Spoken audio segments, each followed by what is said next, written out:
Hey guys, tonight we're diving headfirst into the world of Victorian parenting.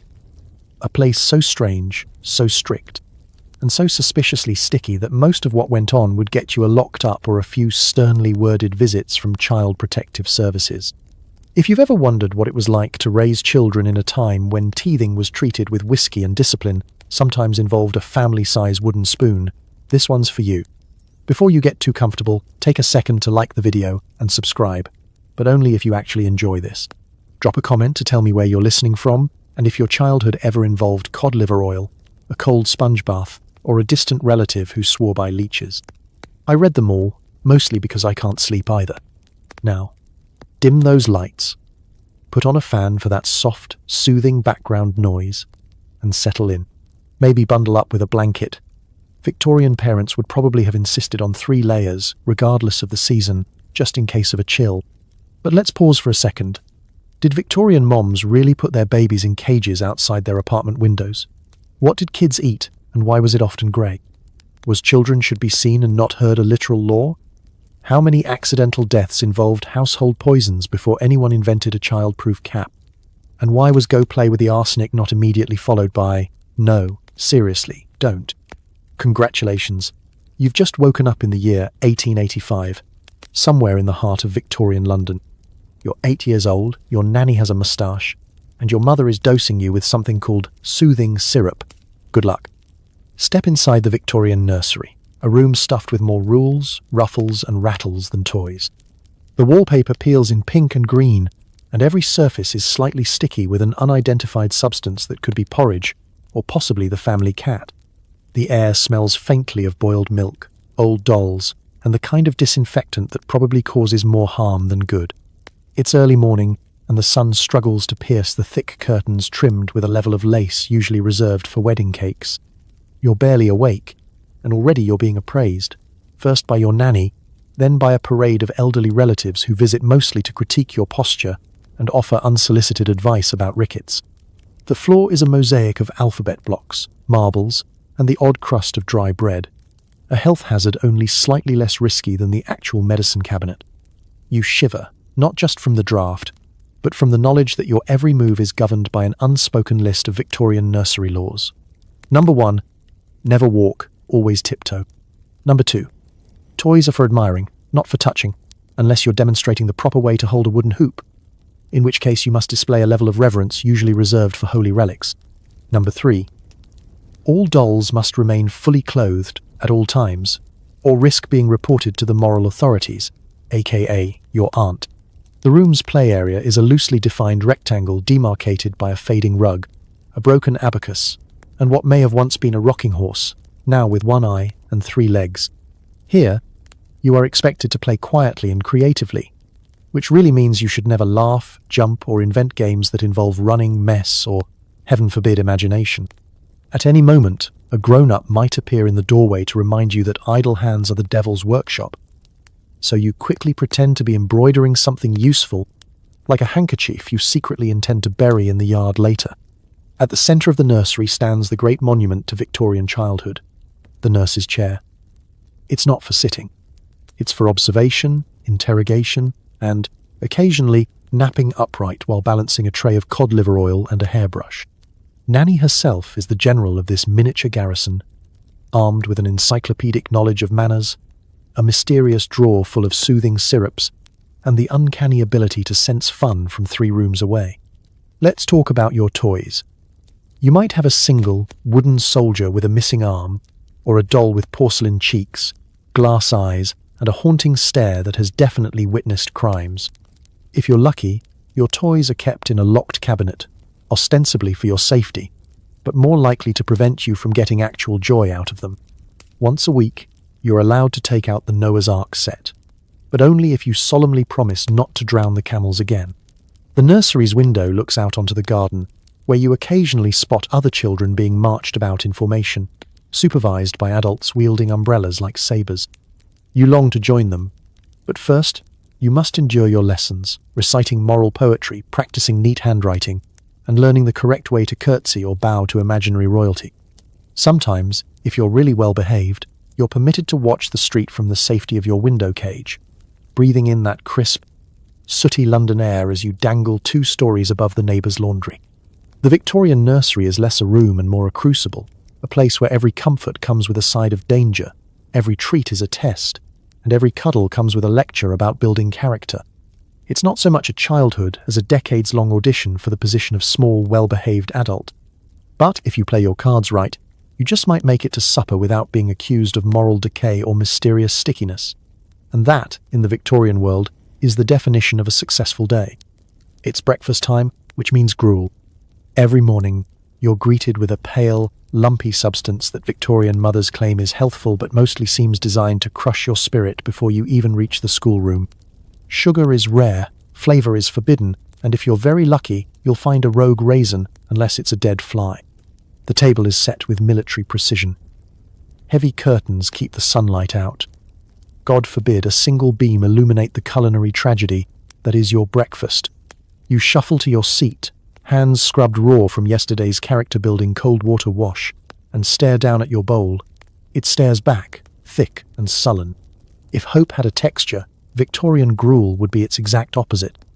Across from you, siblings sit in silence, each privately negotiating with the porridge.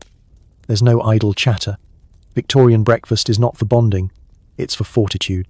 Conversation is permitted only in Latin, or if you're correcting someone's table manners. The silence is occasionally broken by the distant thunk of your father folding a newspaper, or the wheeze of the family dog, who has wisely given up on begging for table scraps. You take your first bite. It tastes like wet cardboard and Monday mornings. The gruel is slightly grey, occasionally lumpy, and sometimes alarmingly translucent. If you ask what's in it, the answer is always goodness, which you come to understand is code for whatever was left in the pantry. You chew dutifully, teeth squeaking over the occasional grain of sand, left over from the previous day's bread, which doubled as a building material for the extension your uncle is always promising to finish. Butter? Jam? Anything approaching joy? Don't even ask. Butter is for guests. Jam is locked in a cupboard, doled out by the teaspoon only if you survive scarlet fever. Sugar, if you're not an aristocrat, is basically a fairy tale ingredient, spoken of in hushed tones, and only spotted at Christmas, floating on a distant pudding like a mirage. On special days, birthdays, Queen Victoria's Jubilee, or that one time the coalman smiled at your mother, there might be an extra scoop of oats, or the ceremonial division of a single, bruised apple among 5 children. Otherwise, the only real variety is the consistency. Some days it's so thin you could drink it, others so solid it could be used as mortar. Either way, you eat it. Victorian parents are full of advice about the moral benefits of a Spartan breakfast. It builds character, they say, handing you a spoon that doubles as a disciplinary tool. It cleanses the humours. Never mind that your humours are mainly in need of cinnamon and perhaps some milk. The adults read aloud dire warnings about the dangers of French toast and fancy foods, as if an unguarded croissant might sneak in and corrupt the youth. Sometimes you'll see advertisements in the penny papers for breakfast powders that promise robust health, glowing skin, and relief from persistent vapours. You beg for a tin, but your mother is unmoved. She reminds you that the family's secret to longevity is simple fare and daily discomfort. You start to suspect your ancestors lived this long out of pure stubbornness.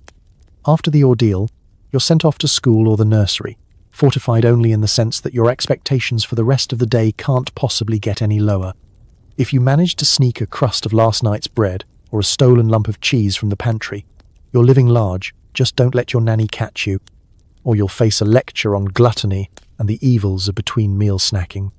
By the time breakfast ends, you are clean, disciplined, slightly malnourished, and prepared for a day of memorizing moral tales and fighting off fainting spells before noon. In the Victorian household, breakfast is not the most important meal of the day.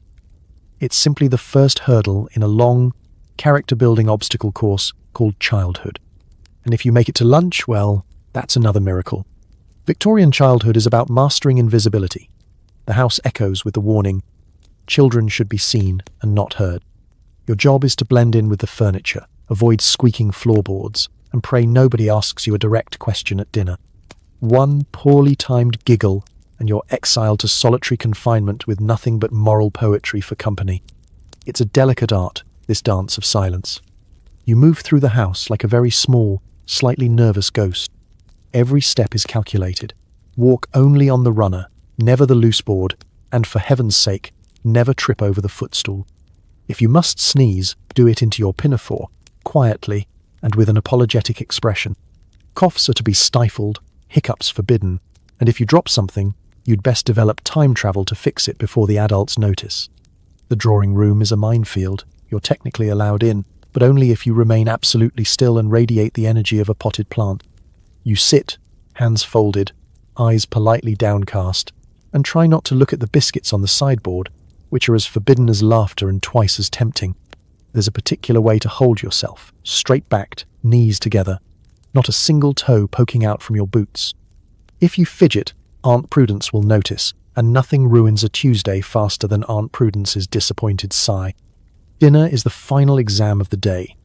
The adults converse about the Crimean War, church attendance, or the price of suet. You, meanwhile, must eat silently, chew thoroughly, and avoid the siren call of the gravy boat. If spoken to, your answer must be concise, respectful, and ideally expressed in full sentences.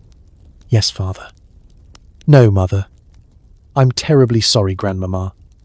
I will never again mention frogs at table. If you make a joke, it should reference Greek mythology, or at least involve a gentle pun about sherry. Otherwise, silence. Being ignored is considered a privilege. The fewer words you say, the safer you are. You become adept at the neutral face, that expression that says, I am content, I am grateful, and I am definitely not thinking about hiding under the piano. You learn to control your laughter, to suppress the urge to ask why Cousin Edgar's hair looks like a frightened hedgehog, and to stifle the impulse to sing, shout, or otherwise express joy. Joy, you see, is to be reserved for Queen Victoria's birthday, and the occasional sighting of a hedgehog in the garden. There are, of course, exceptions. If an adult wishes to show off your memorization skills, you may be called upon to recite moral poetry or list the kings and queens of England backward. This is less an honour and more a test. Fail to remember the last line of the village blacksmith, and you'll be sent back to the nursery with extra handwriting drills and a stern reminder about the virtues of silence. Punishment for breaking the code of silence is swift and creative.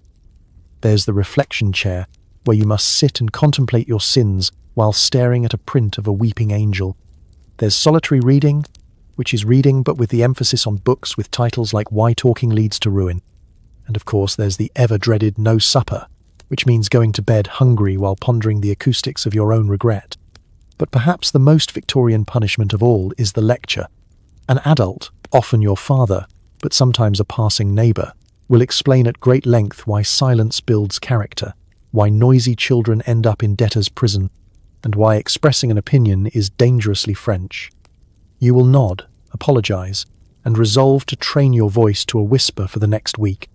As the candlelight flickers and the clock chimes 8, you tiptoe upstairs, past the creaking steps, back into the safety of the nursery. Here, you can finally exhale, perhaps whisper a joke to your teddy bear, and celebrate another day survived without accidentally being heard. In Victorian England, invisibility isn't just a talent, it's the only guaranteed survival skill. Your nanny is the true ruler of the nursery, a steely-eyed woman in starched black who can silence a tantrum with a single look. She's part therapist, part drill sergeant, and possibly part crow. Her medicine chest contains enough laudanum and soothing syrups to stun an elephant, and she's not afraid to use them liberally. From the moment you open your eyes, you're on her timetable. There's no such thing as a lazy morning when Nanny's in charge. She's up before the cockerel, hair tightly pinned, apron crisp enough to slice bread, keys jangling from her belt like warning bells. The first sound you hear is her purposeful stride across the floorboards, a sound that strikes dread into the hearts of children and dust bunnies alike. You try to hide under the covers, but she knows every trick, every hiding spot, and every lump that isn't a pillow. Resistance is not only futile, it's actively discouraged. Nanny has the sort of stare that could freeze milk at 20 paces. She doesn't raise her voice. She doesn't need to. If you so much as sniffle in a way she deems unproductive, she will fix you with those dark, owlish eyes, and suddenly you're confessing to crimes you haven't even committed yet. The stories about her are legendary. She once single-handedly separated two fighting twins with nothing but a frown. and rumor has it she once made the neighbor's dog apologize for barking during nap time. There's an ironclad schedule in the nursery, and Nanny keeps it with military precision. Breakfast at 7, lessons at 8, a brisk walk at 9, rain, shine, or meteor shower. Then back for handwriting, recitations, and constructive play. Every activity is designed to build moral fiber, which apparently can be manufactured from cold oatmeal and repetitive prayer. If you ever find yourself with a spare minute, don't celebrate. She will hand you a dust rag and instruct you on the virtues of cheerful industry. And then there's the medicine chest. It's a Victorian Pandora's box, full of bottles, powders, and unidentifiable tonics with labels like soothing elixir, cordial of calm, and essence of nettle and briskness. Got a toothache? Laudanum. Can't sleep? Soothing syrup. Cough? Try this dark, mysterious draught that tastes like despair and old shoes. The side effects range from drowsiness to a brief, exhilarating glimpse of the afterlife. You quickly learn to fake robust health rather than risk another spoonful. Despite her severity, there are moments when Nanny almost passes for human. On rare afternoons, if you complete your recitations without error, she might read you a story, usually something cautionary, where the protagonist is punished for untidy shoes or a surfeit of enthusiasm. Sometimes, if the wind is right and the household is calm, she'll let you play with the special toys, a battered set of building blocks or a puzzle missing half its pieces. If you ever glimpse a twinkle in her eye, it's likely a trick of the gaslight, but you can always hope. Of course, Nanny is a master of discipline. She believes in the restorative powers of cod liver oil, the moral uplift of regular bedtimes, and the complete eradication of idle hands. Her punishments are rarely physical, oh no, they're psychological masterpieces. A stern lecture on the fate of unruly children, a pointed glance at the family Bible, or the dreaded silent treatment, during which the temperature in the nursery drops by at least 10 degrees. And don't forget, Nanny knows everything. She sees all, hears all, and remembers every misdeed. Lost a button? She knows. Hid your greens under the cushion? She knows. Whispered about her moustache? She absolutely knows, and will remind you of it when you least expect it, usually during a family gathering. In the end, you can't help but develop a complicated affection for your Victorian Nanny. She's your jailer, your drill sergeant, your part-time storyteller, and, if you're very lucky, your fiercest protector.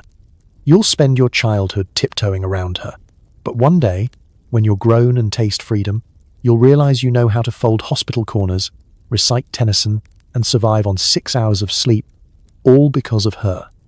In Victorian England, that's not just childcare. That's preparation for anything life, or history, can throw at you.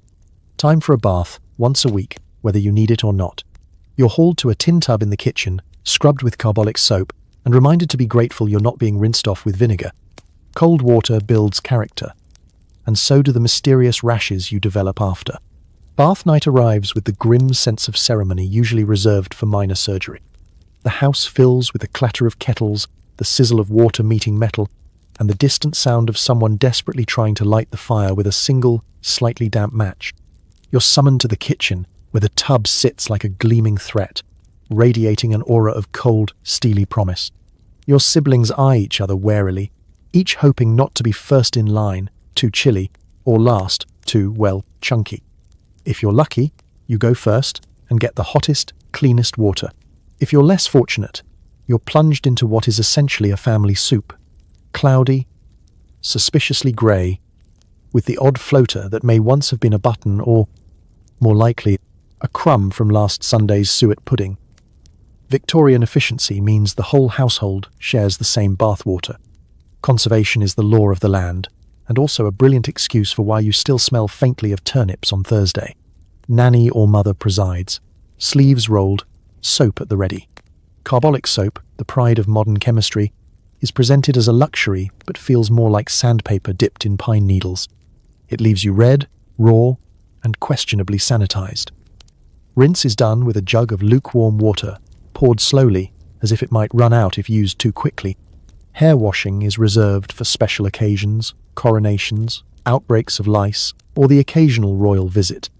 Otherwise, your scalp is brushed vigorously to stimulate the roots, which in practice means to spread the itch evenly. If you complain, you're met with stories of Great Aunt Bessie, who only bathed once a year and lived to be 93, possibly out of spite. You're also reminded that, before the wonders of modern soap, people scrubbed themselves with vinegar, sand, or nothing at all.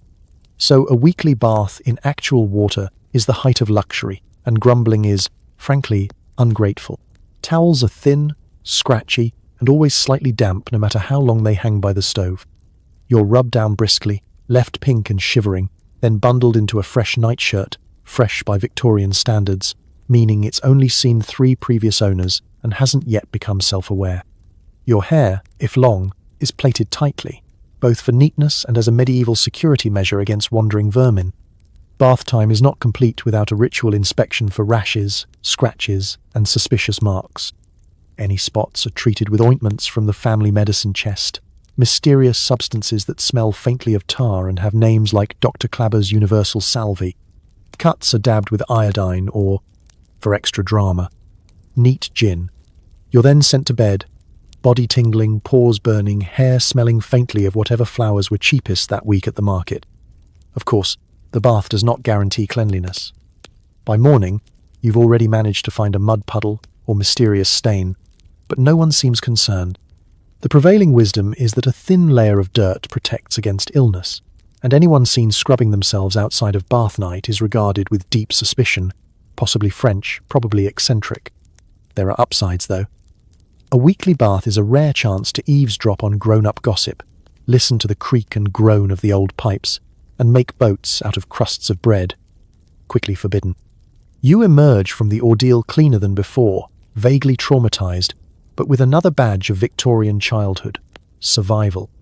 If you're ever tempted to complain about your morning shower or sigh over a slightly chilly bathroom, remember this: you could be waiting your turn for a lukewarm rinse in water flavored by every member of your family, grateful just to escape with most of your skin intact.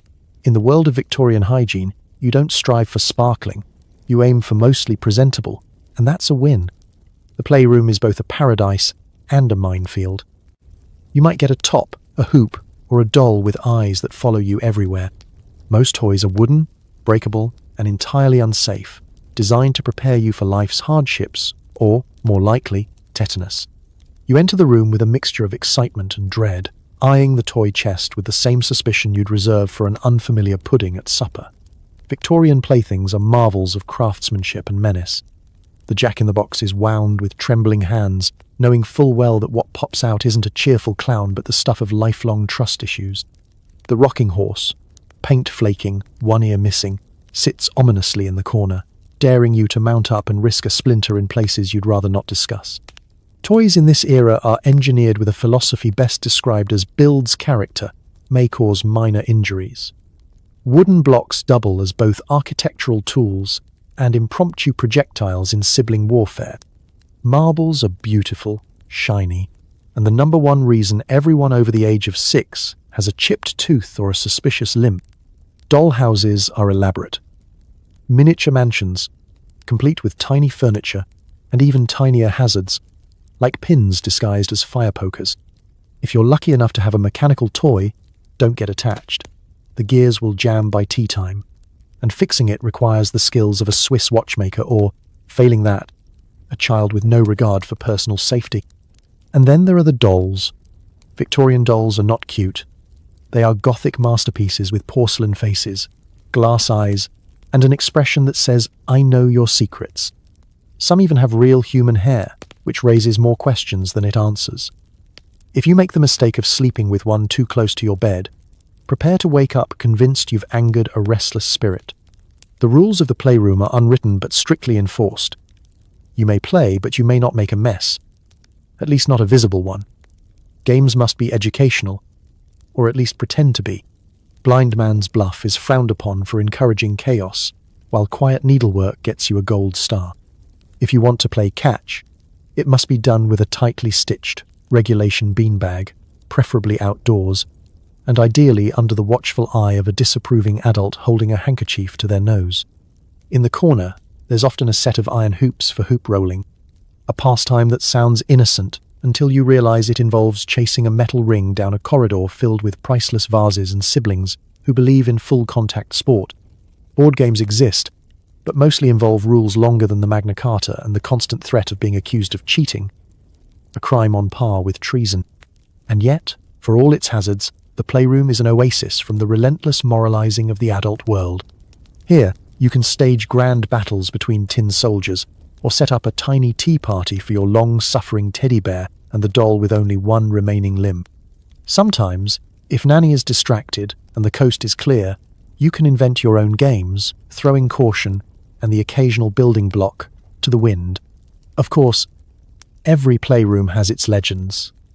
The toy you're forbidden to touch, often broken, awaiting repair since 1867.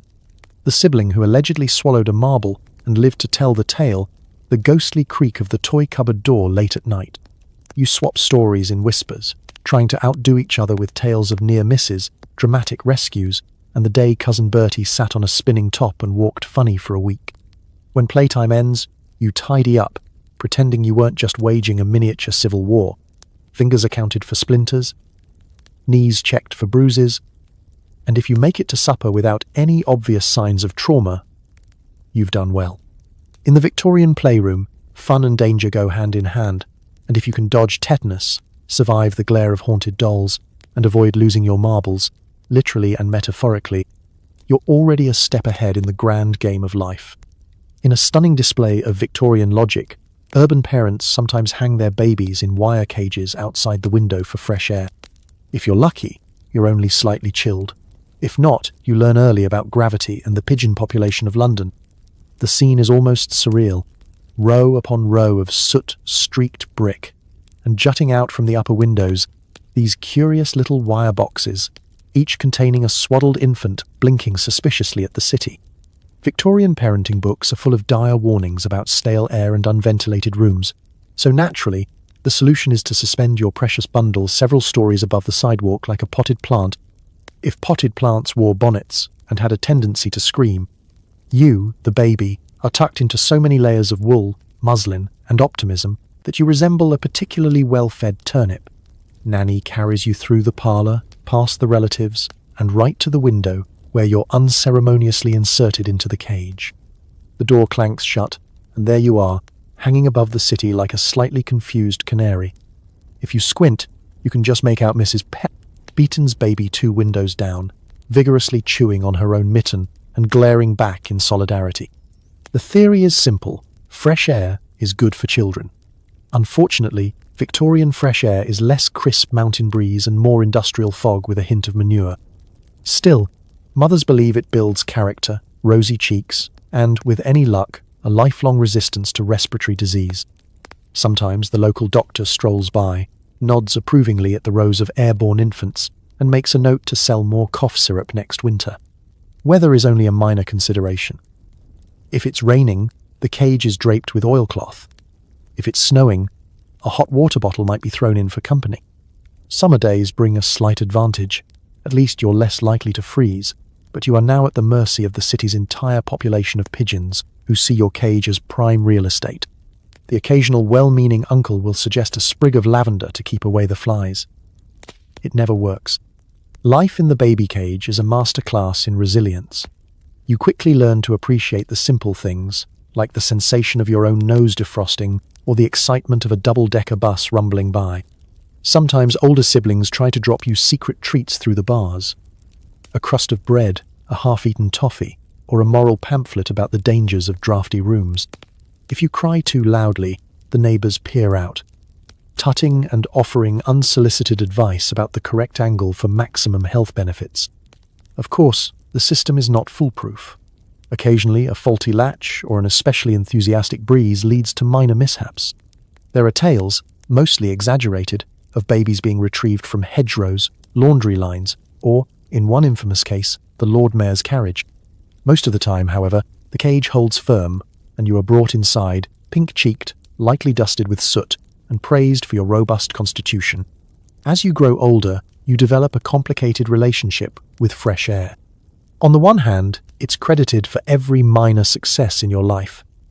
Little Georgina never catches colds, thanks to her years in the window cage. On the other, you flinch at the sight of wire mesh and experience an involuntary shiver every time someone opens a window. The family photo album contains a blurry sepia picture of you, bundled and dangling, next to a caption that simply reads, "Our Little Skylark, July 1887.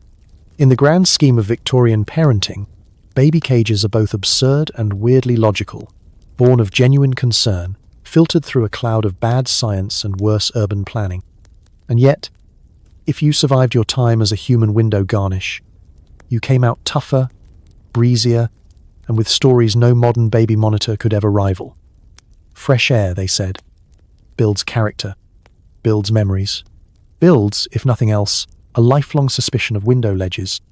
Step out of line, and you'll meet the business end of a wooden spoon or a well-practiced glare. Corporal punishment is seen as character building, and the phrase, "spare the rod, spoil the child," is embroidered on every respectable cushion. Victorian discipline is a complicated mixture of science, folklore, and creative embroidery. There are actual rules, of course, long, complicated lists of them, written out in beautiful copperplate by some humorless family patriarch and posted in the nursery, kitchen, and possibly even the chicken coop.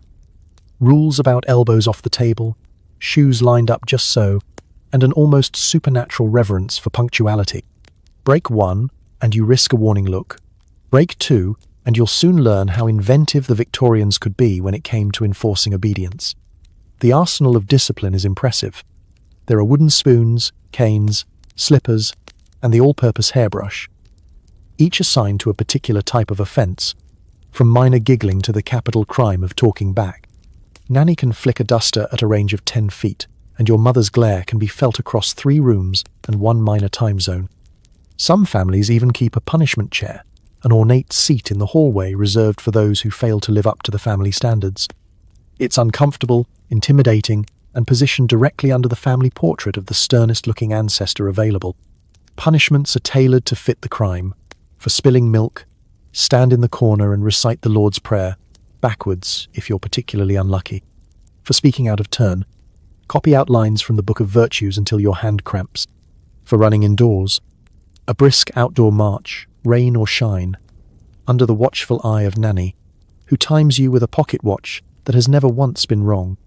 The ultimate threat, whispered between siblings and older cousins, is the infamous early bedtime, a fate only slightly preferable to exile. But the real weapon of Victorian discipline is shame. No one scolds like a Victorian adult. A single sigh from mother can shrivel your soul. A raised eyebrow from father is enough to make you reconsider your entire approach to life. Even the family dog gives you a judgmental look. Every error is discussed at length over supper, an audience participation event in which you are expected to confess, repent, and promise to never again forget to curtsy to the umbrella stand. There is also the public humiliation of the confession. If you've done something particularly shocking, perhaps tracked mud into the parlour, or, scandal of scandals, giggled during a prayer, you are required to stand before the family and explain yourself. Siblings pretend not to smirk while grandmama sighs in a way that suggests your actions are single-handedly hastening the decline of civilization. Yet, in the twisted logic of the age, all of this is supposedly for your own good. Discipline, they say, breeds virtue, fortitude, and the kind of stoic endurance required to survive a dinner party with Aunt Prudence. The wooden spoon is not an instrument of terror, but of love. A love expressed through mildly traumatic life lessons and the firm belief that you'll thank me when you're older. Spoiler alert, you won't. For every tale of the rod, there are also endless rules about rewards. Sometimes, if you've managed to keep your shoes polished, your books dusted, and your younger sibling from eating the wallpaper paste, you might receive a toffee, a new penny, or, most thrilling of all, a rare word of praise. "Well done," says father, and it echoes in your heart until at least tea time. So you learn to walk softly, keep your opinions to yourself, and develop an uncanny ability to sense a grown-up's approach. You become a master at reading the room, calculating just how far you can push your luck before the wooden spoon makes an appearance. You might even discover the secret art of negotiating lesser punishments, offering to take an extra helping of cold cabbage in exchange for skipping the lecture on the dangers of unchecked enthusiasm. In the end, Victorian discipline is less about the rod and more about the rules. Rules you memorize, break at your peril, and eventually pass down to the next generation with a sigh and a slightly softer spoon. Because history, like your mother's glare, has a long memory. If you ever receive a sweet, cherish it. You may not get another until Christmas. Sweets are rare, expensive, and come with a side of immediate toothache. Dentists, if they exist, are armed with pliers and very little sympathy. The mere mention of a treat sends a hush over the Victorian household. You might spot a tin of barley sugar on the highest shelf, or a faint scent of peppermint wafting from the parlour, signals that today the gods of glucose are smiling down. Maybe it's a birthday, or Queen Victoria's Diamond Jubilee, or perhaps your mother is feeling unusually generous after her second sherry. Regardless, anticipation is palpable. You assemble with your siblings in the drawing room, hearts pounding, eyes wide, each hoping for a single jewel-like sweet. Victorian confections are objects of awe and mild terror. Hard candies, usually hand-wrapped and available in alarming colours, are displayed in glass jars like priceless relics. Turkish delight, if you're very upper-middle class, arrives dusted with enough powdered sugar to induce sneezing fits. The local bakery offers sticky buns, treacle tarts, and, for the financially adventurous, candied violets. But the most coveted delicacy is chocolate, which in this era is not so much a bar as an experience. A gritty, waxy rectangle best described as almost edible. Acquisition of sweets is a family affair. Mother hands out barley sugar drops with the solemnity of a sacrament. Each child receives exactly one, to be savoured slowly, no biting allowed. Sucking a sweet is a delicate, contemplative process, ideally accompanied by reading Pilgrim's Progress, or listening to a cautionary tale about a boy who once ate 2 in one sitting and spontaneously combusted, or was sent to bed without supper, which is much the same. Of course, the joy is short-lived. Victorian sweets are as famous for their dental consequences as their taste. Even before you finish, you sense a familiar ache in your molars, a warning that the family dentist, who moonlights as the local barber, veterinarian, and, on weekends, a hypnotist, will soon be required. Dentistry in this era is more performance art than medical science. If you complain of a toothache, you're handed a clove and told to bite down until the pain loses interest. Persistent agony earns you a visit to Mr. Blackwell, whose toolkit consists of rusty pliers, a bottle of gin, and what can only be described as a sense of optimism. If you survive the ordeal with your sweet tooth intact, you learn the strict etiquette surrounding treats. Never eat in front of guests. Never chew noisily. Never, under any circumstances, trade sweets for marbles, frogs, or the neighbour's cat.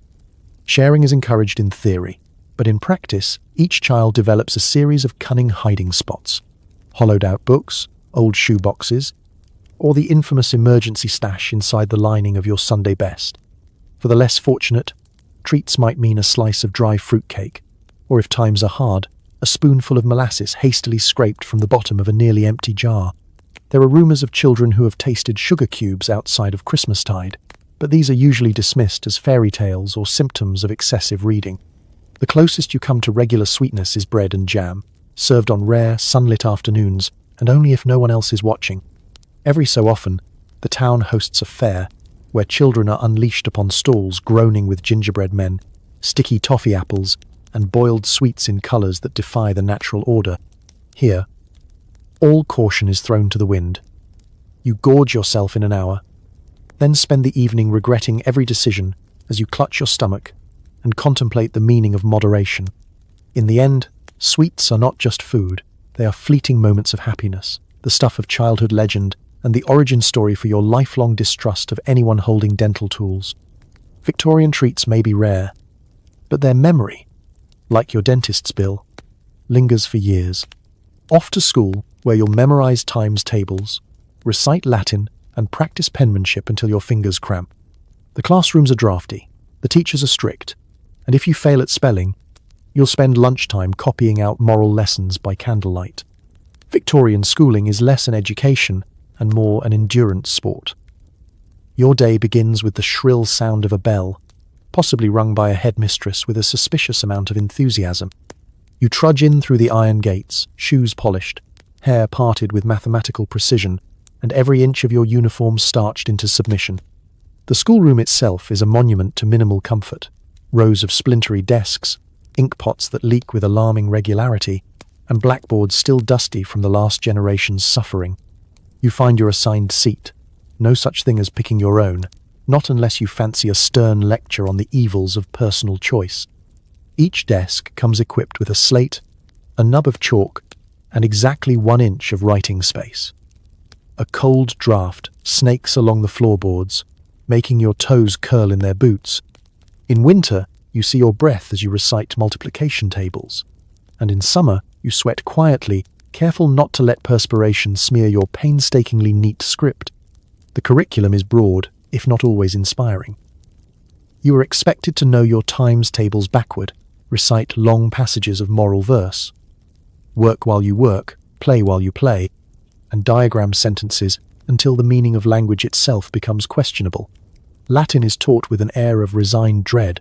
After all, nothing says preparation for life like a dead language. Geography involves memorizing countries you will never visit, while history is mostly a list of kings, battles, and why the French are not to be trusted.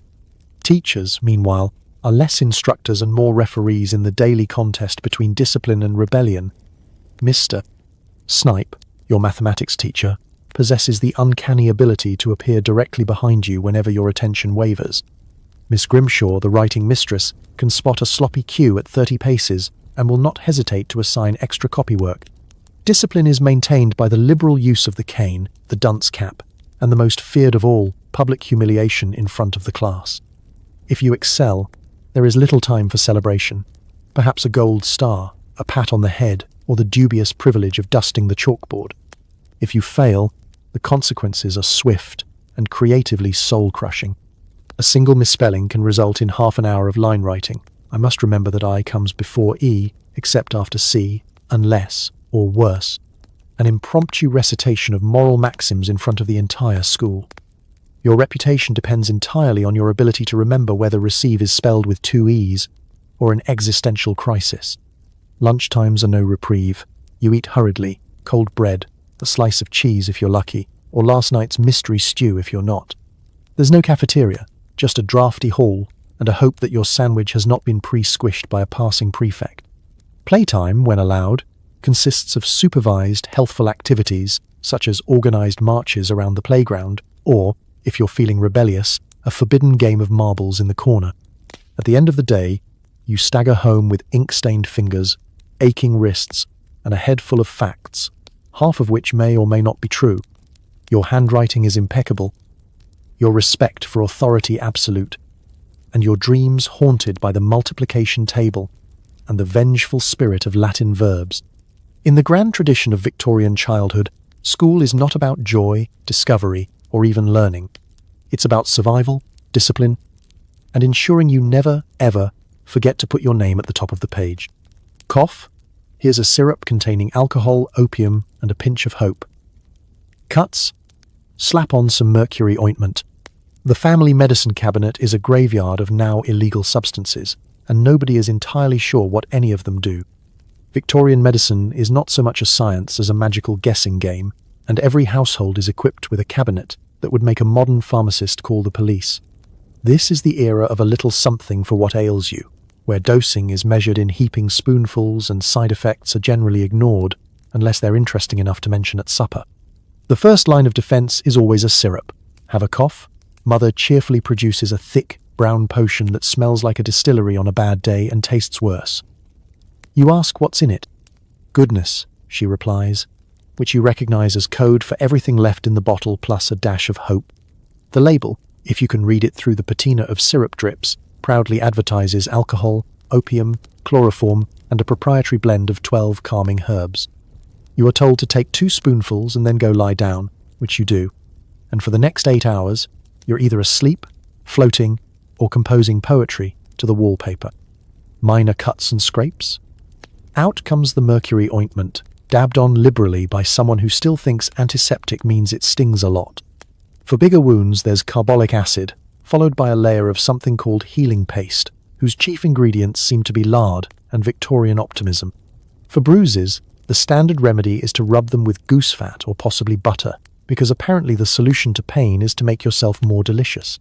Then there's the medicine for nerves. Children are not supposed to have nerves, of course, but if you show any signs of anxiety or a tendency to jump at thunder, you'll be dosed with Mrs. Winslow's soothing syrup, guaranteed to silence children, horses, and probably minor spirits. If you're too energetic, the solution is cooling powders, which claim to calm the humours but mostly induce a lengthy nap and a mild rash. Colds and fevers are treated with a dazzling array of concoctions. Hot mustard plasters are slapped onto your chest with the solemnity of a knight being anointed, and left there until you either recover or develop a new, equally mysterious rash. Garlic necklaces are tied around your throat to draw out the illness, and if that doesn't work, the family doctor is summoned. The doctor's black bag contains forceps, a stethoscope, and an alarming number of leeches, which he applies liberally, because if you're not bleeding, are you really being treated? Stomachaches receive the most creative responses. You'll be dosed with a digestive cordial, a euphemism for anise-flavoured paint stripper. Constipation?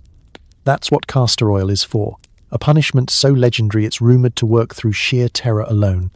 Diarrhea, on the other hand, earns you a thick rice gruel and a long lecture about the dangers of unruly intestines.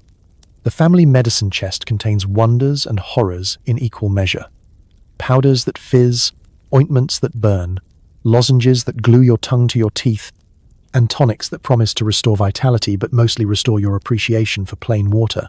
On rare, blessed occasions, you're given a cup of hot milk and told to sleep it off. This works not because it cures anything, but because you are, at last, left alone. In the Victorian era, illness is both a drama and a group activity. Everyone gathers to offer advice, argue about favourite cures, and reminisce about that one time cousin Algernon was cured of his limp by 3 drops of turpentine and a firm talking to. Whether you recover or not is beside the point. What matters is that you've sampled half the contents of the local apothecary and survived the experience, possibly with superpowers, probably with a persistent rash. In the end, the best medicine is survival, and a healthy skepticism about any bottle labelled soothing. The only thing more dangerous than your nanny is your siblings. You form shaky alliances, negotiate for closet space, and occasionally stage daring escape attempts, always foiled by the creaky stairs and your little brother's inability to keep a secret. The Victorian nursery is a war zone delicately disguised in lace. Sibling dynamics are a mixture of chess match and battle royale, complete with shifting alliances, betrayals, and the occasional truce negotiated over stale biscuits. You quickly learn that nothing is sacred, least of all your possessions. If you turn your back for a second, your favourite top is spinning in someone else's hands, your prized marble has rolled under a mysterious piece of furniture, and your secret stash of peppermints has vanished, leaving only a trail of suspiciously sticky fingerprints. Allies and enemies change with the tides, or, more accurately, with the proximity of adults. When Nanny enters, all hostilities are paused and everyone instantly becomes an innocent angel, suddenly fascinated by embroidery or the intricacies of Latin grammar. The moment she leaves, the real games begin. Whispers and elbow nudges replace polite conversation. The eldest sibling tries to assert authority with a dignity that lasts until someone remembers where they hid last week's confiscated cricket bat. Closet space is a matter of life and death. The wardrobe, technically large enough for all, somehow becomes a battleground every morning. There is a single shelf that is, for reasons no one can explain, the most coveted territory in the room. Victory is fleeting, however. One day you reign as king of the upper shelf, the next you're ousted in a coup, your nightshirt mysteriously missing, and your shoes filled with mysterious treasures, courtesy of the baby. Escapes are a favourite pastime. You and your older sister may scheme for days to sneak into the kitchen for an illicit slice of cake, or to the garden to dig for buried treasure, which usually turns out to be last season's carrots. Every plot hinges on silence, teamwork, and impeccable timing. Every plot is ruined by your little brother's inability to whisper, or his unfortunate habit of shouting now, just as Nanny rounds the corner. There's always a scapegoat, usually the youngest, who is conscripted into confessing when things go wrong. This earns them a sort of immunity, though at the price of trust from the rest of the sibling parliament. Betrayal is never far away. Maybe you told your sister your secret hiding place for sweets, and the next morning it's been ransacked and replaced with a note reading, "Better luck next time." Maybe your brother swore loyalty in the Great Curtain-Fort War, only to defect the moment you were summoned to wash for dinner. Treaties are drawn up in crayon, signed with sticky hands and broken by sundown. You learn to negotiate, to read faces, and to bribe with the currency of the day, buttons, sweets, or information about the new governess.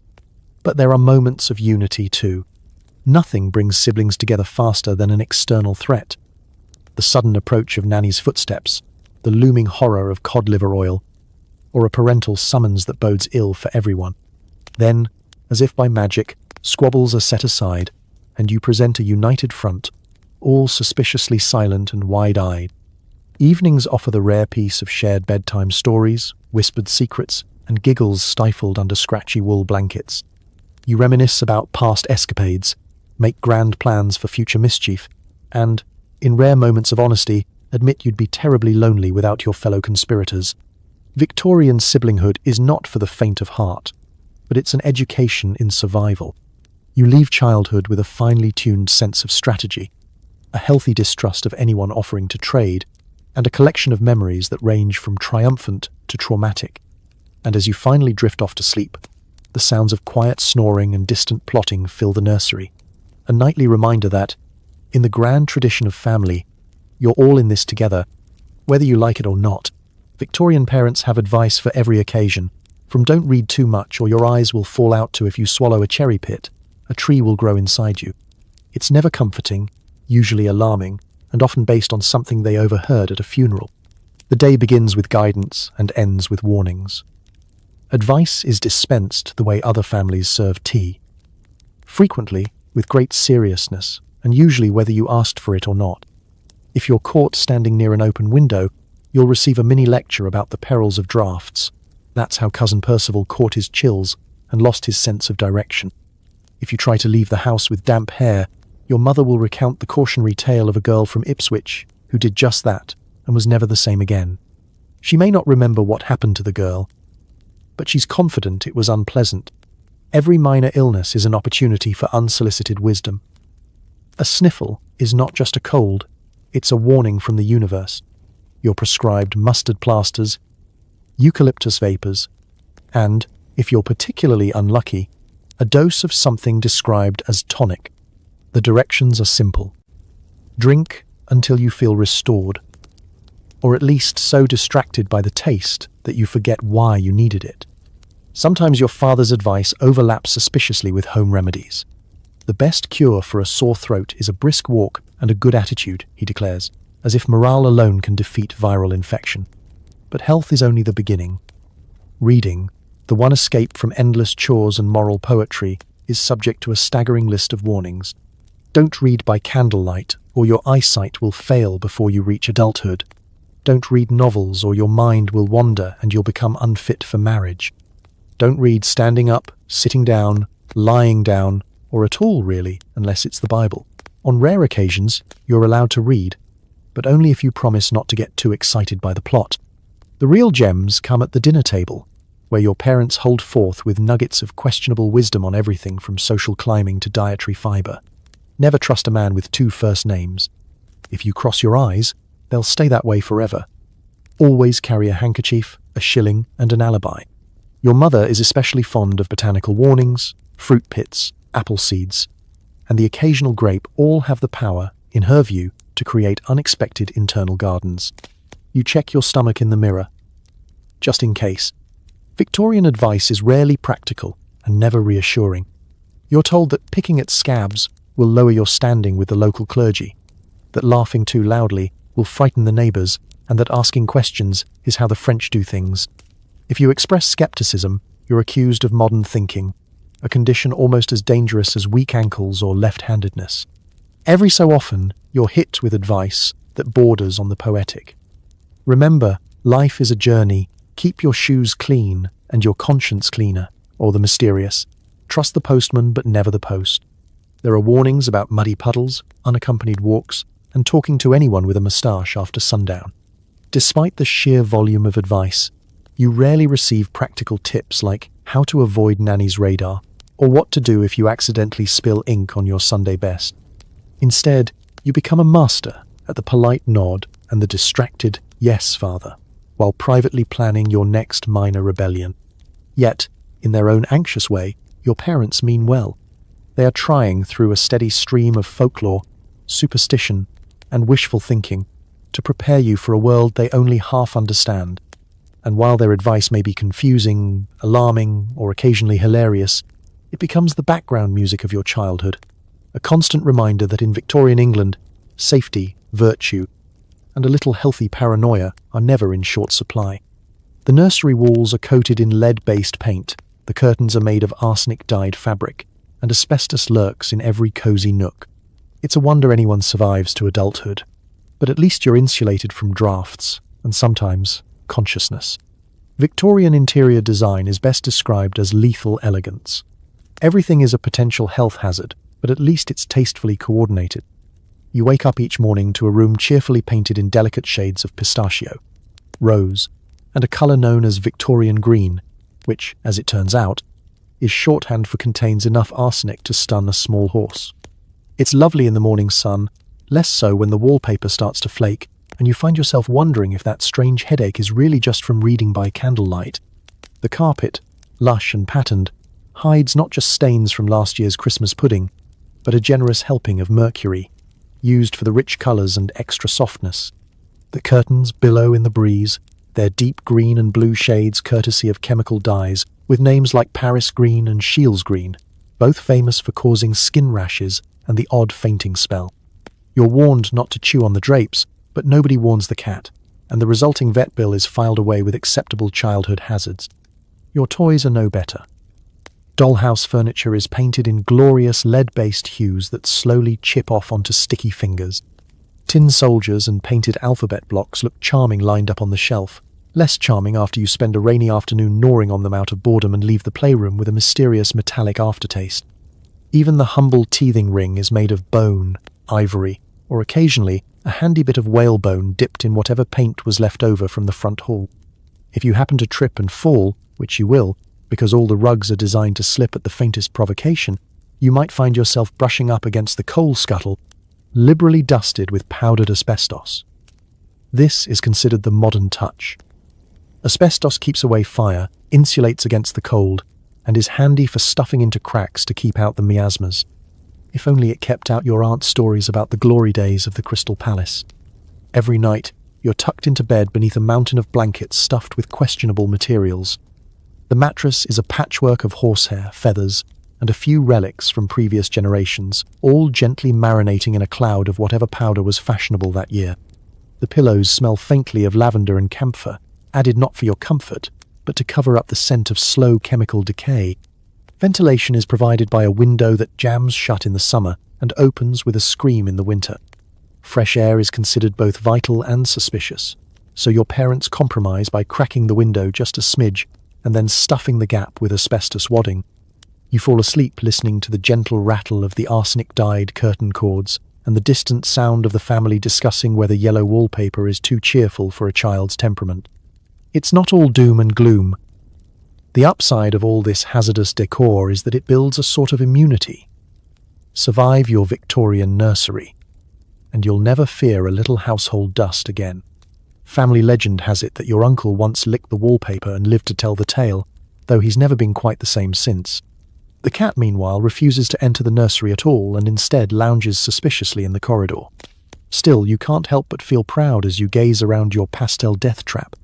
Other children might have modern nurseries, free from lead, arsenic, and asbestos, but do they have such character-building decor? In the Victorian home, you're not just living with history, you're inhaling it, nibbling on it, and sometimes, if you're very unlucky, waking up to find it on your pillow. In the end, it's all part of growing up robust, which is Victorian for miraculously still breathing. Your parents read an article in Punch magazine, and suddenly you're eating nothing but tapioca for a week. The Victorian era loves a diet craze, especially if it involves boiled cabbage, toast water, or a medical endorsement from someone with mutton chops. No meal is safe from the winds of culinary fashion. One day breakfast is hearty porridge.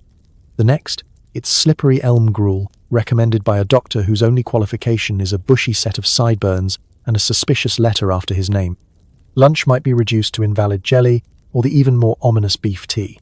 A dish that sounds exciting but is really just a cup of warm, meaty water and the vague taste of regret. At the heart of every Victorian fad diet is the belief that food is less about pleasure and more about fortitude. Flavor is seen as frivolous, variety is suspicious, and anything remotely tasty is accused of corrupting your moral fiber. No sooner have you grown attached to currant buns than they're denounced in the periodicals as a threat to your soul and digestive tract. The family cook, tasked with interpreting these shifting trends, spends half her time boiling vegetables, and the other half explaining why dessert now tastes like soap. There's always a new superfood promising miraculous results. Arrowroot is all the rage, supposed to soothe the bowels and the temper. Bread made from patent flour appears, promising to be more digestible, if less edible. Someone's uncle is advocating pure beef extract as a cure for everything from melancholia to sore ankles. Mothers trade recipes for blancmange with the same urgency as modern parents trade gluten-free snack hacks. You suspect half of these new foods were invented by people with shares in the tapioca trade. Medical endorsements are everywhere. Dr. Quimby's digestive powders claim to turn cabbage into a delicacy and prevent intestinal uproar. If the good doctor is pictured in a velvet waistcoat with a stern expression, the odds are high you'll be served his concoction by the end of the week. Your mother reads aloud testimonials from the Times. Since eating nothing but cold stewed prunes for a fortnight, my digestion has never been more efficient. You eye the prune dish with deep suspicion. No Victorian diet is complete without a healthy dose of water-based substitutes. Toast water is a favourite. Stale bread soaked in boiling water, strained, and served lukewarm. If you're lucky, you get a dab of jam to swirl around for colour. Milk is boiled into oblivion, and even tea is sometimes tempered with vinegar for the health of your inner humours. Your personal favourite is cabbage water, an aromatic beverage that seems designed solely to test the limits of filial obedience. The pursuit of purity extends to special diets for children. If you're too thin, it's suet pudding and lard sandwiches for a week. Too plump? Welcome to the raw carrot and barley regime. There is a persistent suspicion that if you enjoy your food, you're doing something wrong. Sweets and cakes are rationed like gold dust, while medicinal treats, licorice root or tonic biscuits, are handed out as if they're chocolate, but with about as much joy. Of course, the diets never last. Just as you resign yourself to a month of sago pudding, a new trend sweeps through the household, perhaps dry toast and boiled turnips, or all things pickled. Fads fade as quickly as they appear, but not before leaving their mark in the form of vivid childhood memories and the occasional nervous tick when someone mentions health bread. At the end of the day, you become an expert in politely pretending to enjoy whatever is on your plate, developing a palate that can distinguish between 17 varieties of boiled starch and the precise difference between potted meat and mystery loaf.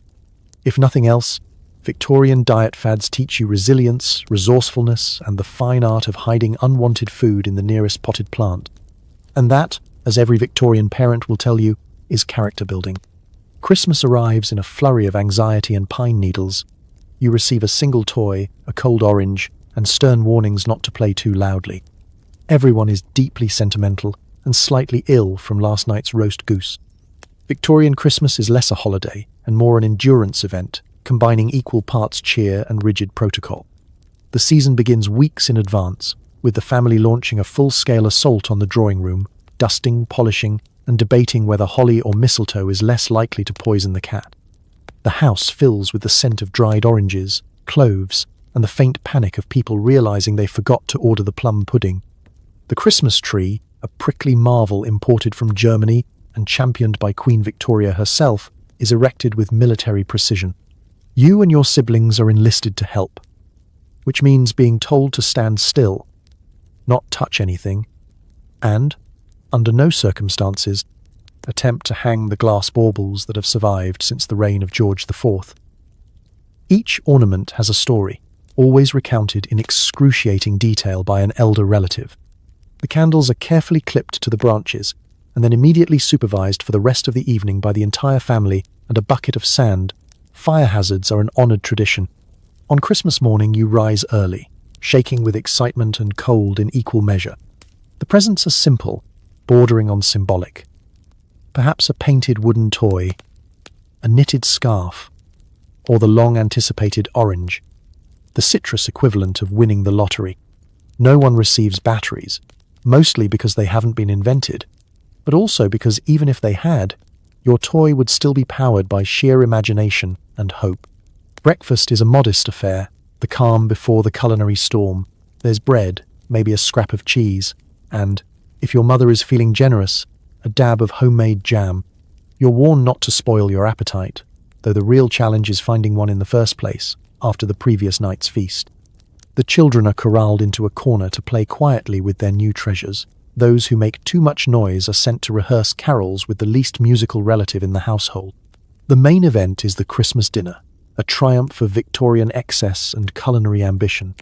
The table groans under the weight of roast goose, or if fortune smiles, a rare turkey, heaps of potatoes, mincemeat pies, and the ever-mysterious boiled pudding, which is doused in brandy and set alight for dramatic effect.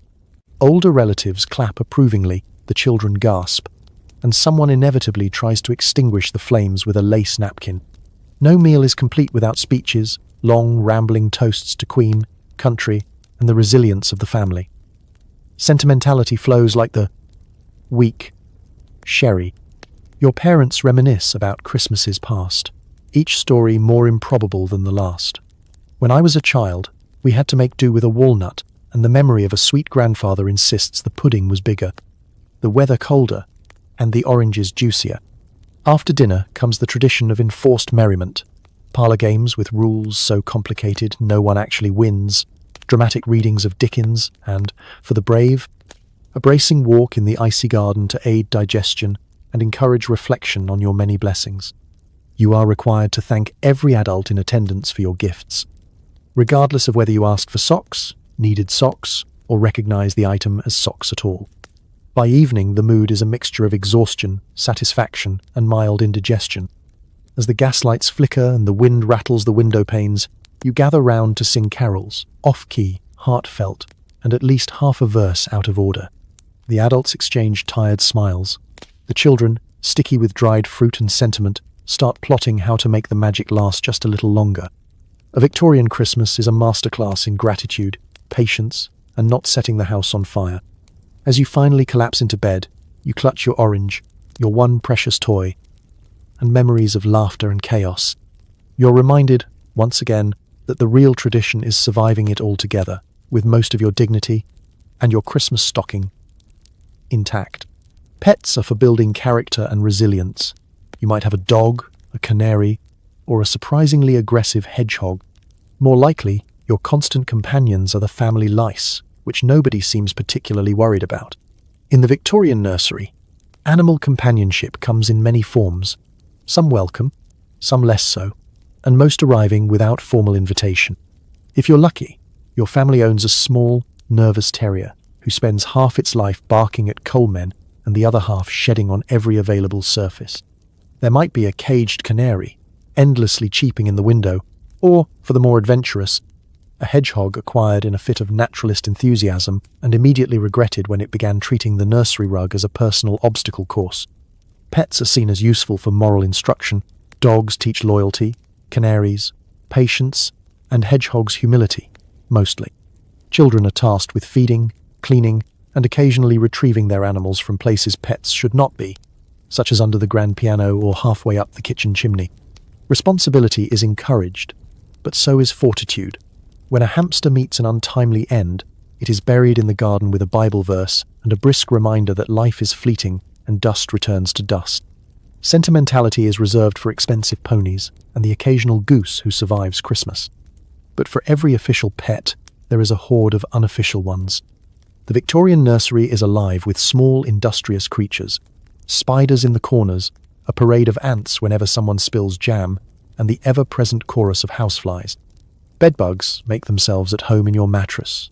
Mice hold clandestine meetings in the wainscoting, and, inevitably, the family lice set up shop in your hair, cheerfully ignored by everyone except the nanny, who has a special comb and 1,000-yard stare.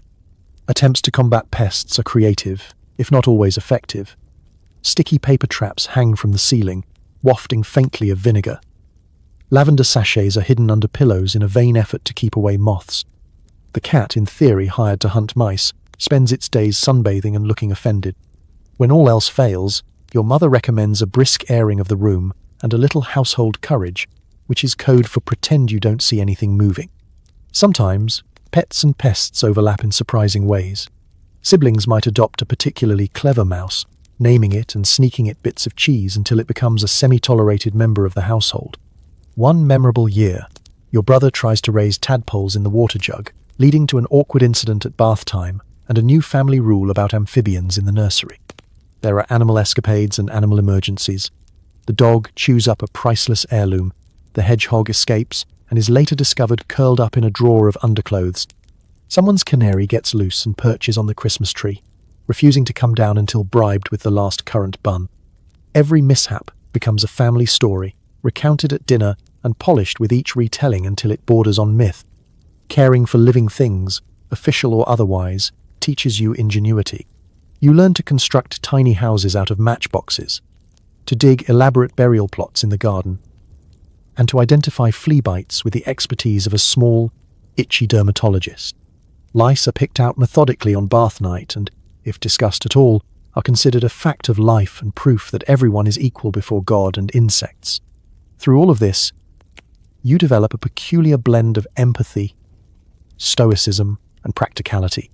You mourn your lost pets with sincere, if brief, sadness, and you come to terms with the less glamorous side of animal care. When you see a modern pet store, gleaming and odorless, you marvel at a world where animals are only companions, never intruders. In the end, the creatures that fill your Victorian childhood, whether adored, tolerated, or simply survived, leave their mark. And as you drift off to sleep, the comforting sounds of a dog sighing, a canary trilling, and a mouse nibbling on a forgotten biscuit are a reminder that in the zoo of the Victorian nursery, at least you're never alone. Play is strictly supervised and always educational. Rich children get rocking horses and geography games. Poor children play with sticks and whatever small rodents they can catch. The fun is proportional to the number of layers you're wearing. In the grand social theatre of the Victorian era, even leisure is a performance, and nowhere is this clearer than in the games children play. For those in grand houses, the nursery is well stocked with elaborate toys, hand-painted rocking horses, intricate dollhouses, and geography puzzles with all the colonies coloured helpfully in pink. These toys are meant to develop the mind, which is Victorian, for remind you of the British Empire at every opportunity. You are encouraged to memorise rivers, mountains, and why Wales is technically not a country, all before you're allowed to open the toy chest. But even among the fortunate, playtime is not a wild, carefree affair. Nanny hovers at the door, ready to swoop in at the first hint of unsanctioned merriment. Outdoor games must be refined, meaning croquet if you're in the country, or a very careful game of hopscotch if you're confined to the drawing room. Shouting, running, and especially laughing too loudly are discouraged. Children with loose morals make too much noise, as the family's favourite proverb goes.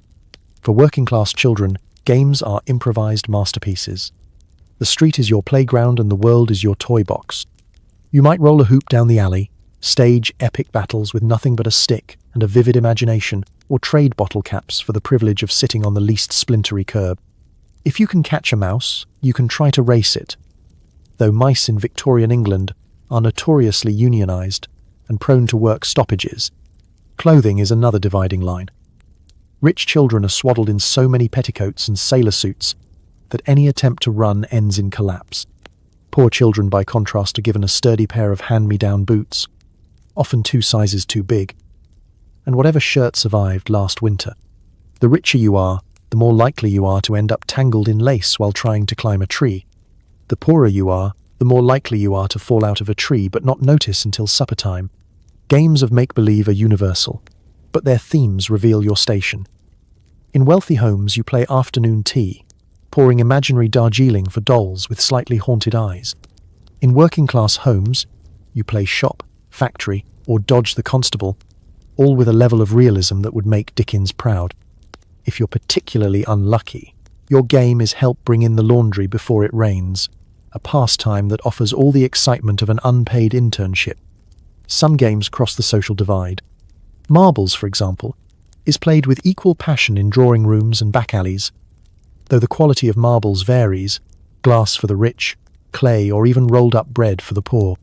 Skipping rope is another favourite, though wealthy children are expected to recite French verbs while skipping. while their less fortunate counterparts are free to shout rude rhymes at passing carriages. Ultimately, every game is a lesson in hierarchy. The older children boss the younger, the cleverest invent the rules, and the fastest keep their shoes the longest.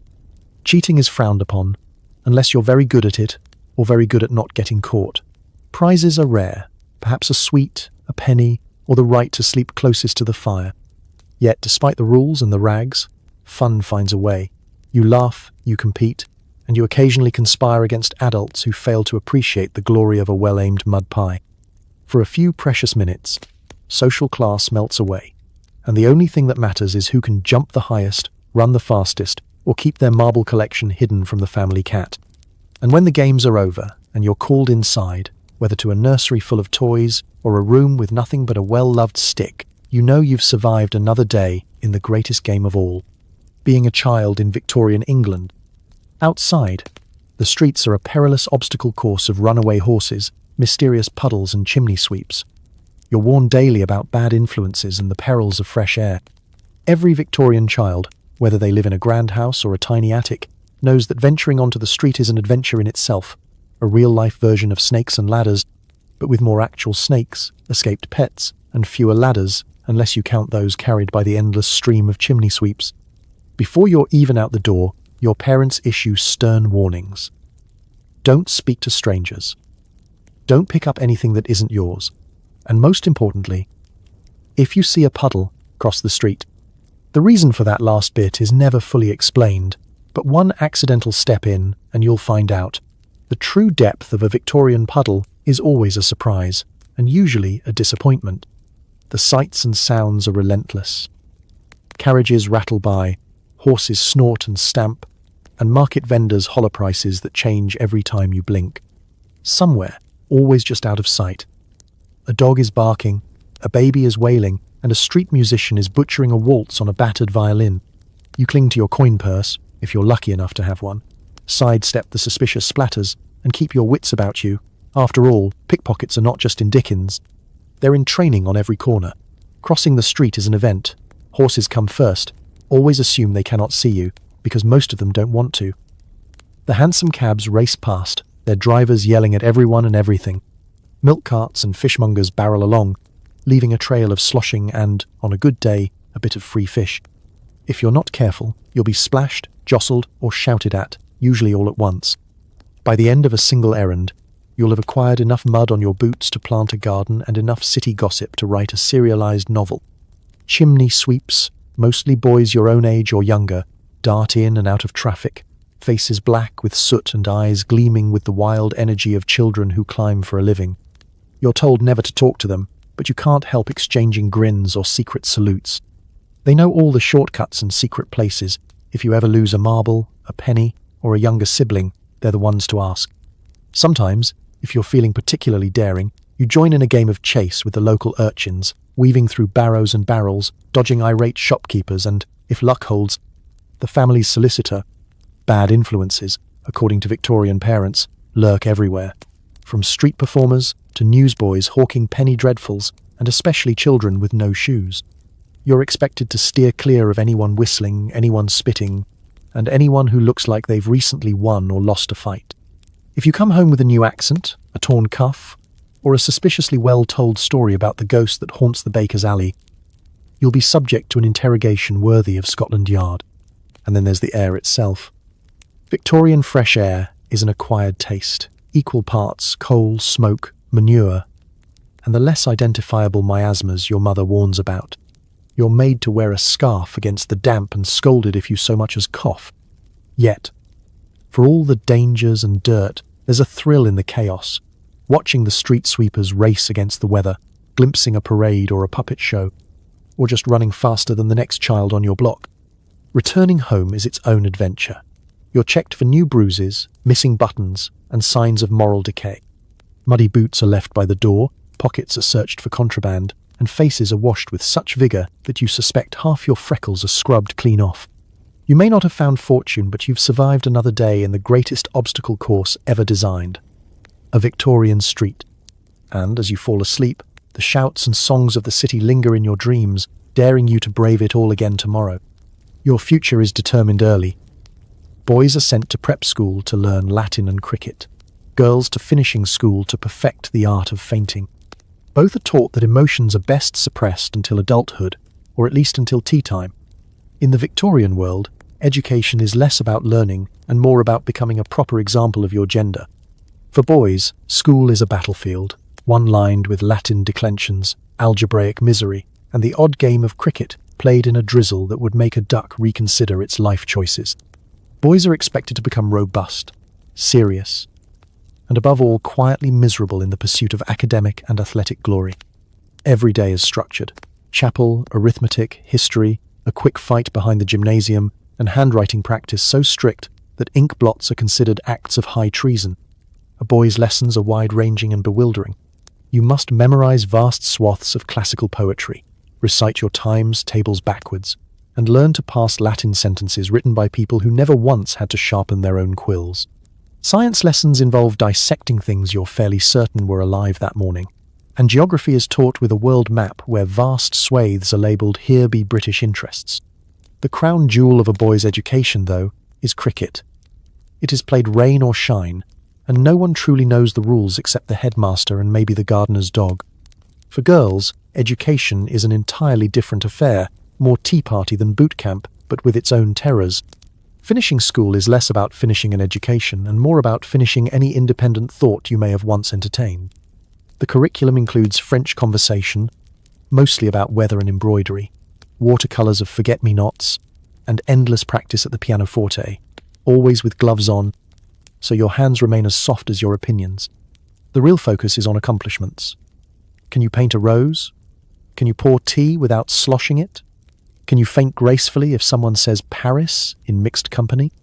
You're taught to glide into a room, to speak just loudly enough to be heard by a small canary, and to express opinions only about the weather, Shakespearean heroines, or the best way to arrange lilies in a vase.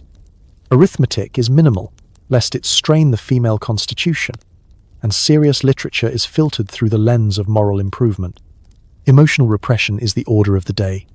Boys must never cry, unless struck by a cricket ball, and then only in Latin. Girls may faint, but tears are reserved for moments of high drama or receiving substandard lace. Anger, excitement, and anything resembling ambition are to be bottled up and unleashed, if ever, in the privacy of one's diary or an especially stormy embroidery session. The differences extend to play as well. Boys may wrestle, shout, and stage elaborate games of war under the watchful eye of a master who pretends not to notice. Girls play croquet, engage in genteel walks, or organise doll parades where the only fighting is over who gets to be the Duchess. If a girl is caught climbing a tree or a boy is found knitting, there will be a family conference, a stern letter to the Times, and probably a week of corrective reading.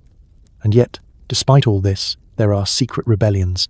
Boys trade novels under their desks, girls swap stories about intrepid lady explorers, and both dream of a world where education means more than memorizing rules and perfecting the art of the poker face.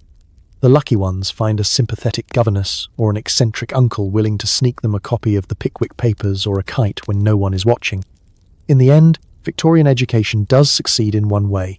It prepares you to be a master of social camouflage, an expert at hiding boredom, and a connoisseur of the long, meaningful sigh. Whether you're conjugating verbs or arranging violets, you're learning what it means to be a Victorian and how to survive until the next tea break. Teething is an ordeal for everyone. Victorian parents prescribe everything from bread crusts to brandy, and if that doesn't work, there's always the ever-popular Mrs. Winslow's soothing syrup, guaranteed to knock you out cold for 6 to 8 hours. In the Victorian nursery, the arrival of teeth is less a developmental milestone and more a collective trial by fire. For the afflicted baby, it's endless drool, red cheeks, and the urge to gnaw on anything that stands still long enough, including the cat, the corner of the rug, or a slightly haunted-looking rattle carved out of bone. For parents, it's a time of desperate innovation as they rotate through an arsenal of remedies in hopes of quieting the midnight wails and saving their own sanity. First up is the time-honoured bread crust, handed over with all the gravitas of a royal sceptre. The idea is simple. Toughen up the gums by letting the baby chew on yesterday's loaf, which is now roughly the consistency of fossilized wood. If you manage to extract any comfort, or even a single crumb, from this arrangement, you're already tougher than most. If not, your parents escalate to the next step. spirits. Brandy is dabbed on the gums for medicinal purposes, resulting in a generation of babies with a suspiciously robust tolerance for liquor and a tendency to nap through thunder. But nothing in the Victorian era quite matches the celebrity status of Mrs. Winslow's soothing syrup. This miracle in a bottle promises relief from all ills: teething, colic, fussiness, and a general tendency to cry at the injustices of life. The secret? A blend of morphine, alcohol, and a dash of pleasant herbs, creating a concoction that would probably require a prescription today and a lengthy visit from social services. Parents sing its praises. He slept through the night, and so did we, while quietly ignoring the fact that the baby's been smiling at the wallpaper for 3 days straight. If, for some reason, the syrup is unavailable, there are always teething powders, cooling drafts, or, if you're unlucky, bits of coral strung on a ribbon and tied around your neck for protection. The family medicine chest soon resembles an alchemist's laboratory, with vials and jars labelled in beautiful script but filled with substances that have probably been banned in 5 countries by now. The ordeal doesn't end at home. Visiting relatives arrive with advice both old-fashioned and ominous. Rub the gums with honey if you want to add botulism to your problems, or let the child gnaw on a silver spoon, which is great advice if you happen to be related to a duke. If all else fails, there's always the suggestion of airing out the baby, which mostly involves putting you in a pram by an open window and hoping the breeze will do what brandy and morphine could not. Of course, teething isn't just hard on the baby. The rest of the household lives in a state of siege, tiptoeing around the nursery and keeping an ear out for the first sign of a wail. Older siblings are drafted as entertainment, producing puppet shows and desperate attempts at slapstick comedy, none of which are appreciated by the baby, who only wants to chew on the hem of their pinafore. When it's all over, and the teeth finally emerge, there is a brief, collective celebration. Parents breathe a sigh of relief, nannies pour themselves a congratulatory sherry, and the baby, now equipped with a new set of weapons, turns their attention to biting everyone in reach. Another Victorian rite of passage, survived by grit, invention, and a frankly astonishing disregard for dosage instructions. Looking back, you realize that teething in the Victorian age wasn't just about growing teeth. It was about building the kind of resilience you'd need for a lifetime of lead paint, arsenic-dyed curtains, and breakfasts consisting entirely of gruel. If you could make it through your first year without accidentally numbing your tongue permanently, you were clearly destined for great things. Or at the very least, for a very strong cup of tea. Occasionally, you're marched into the countryside for healthful exercise, bundled in 5 layers and forbidden from touching anything interesting. Nature is considered educational, but only if you observe it from a safe, non-muddy distance.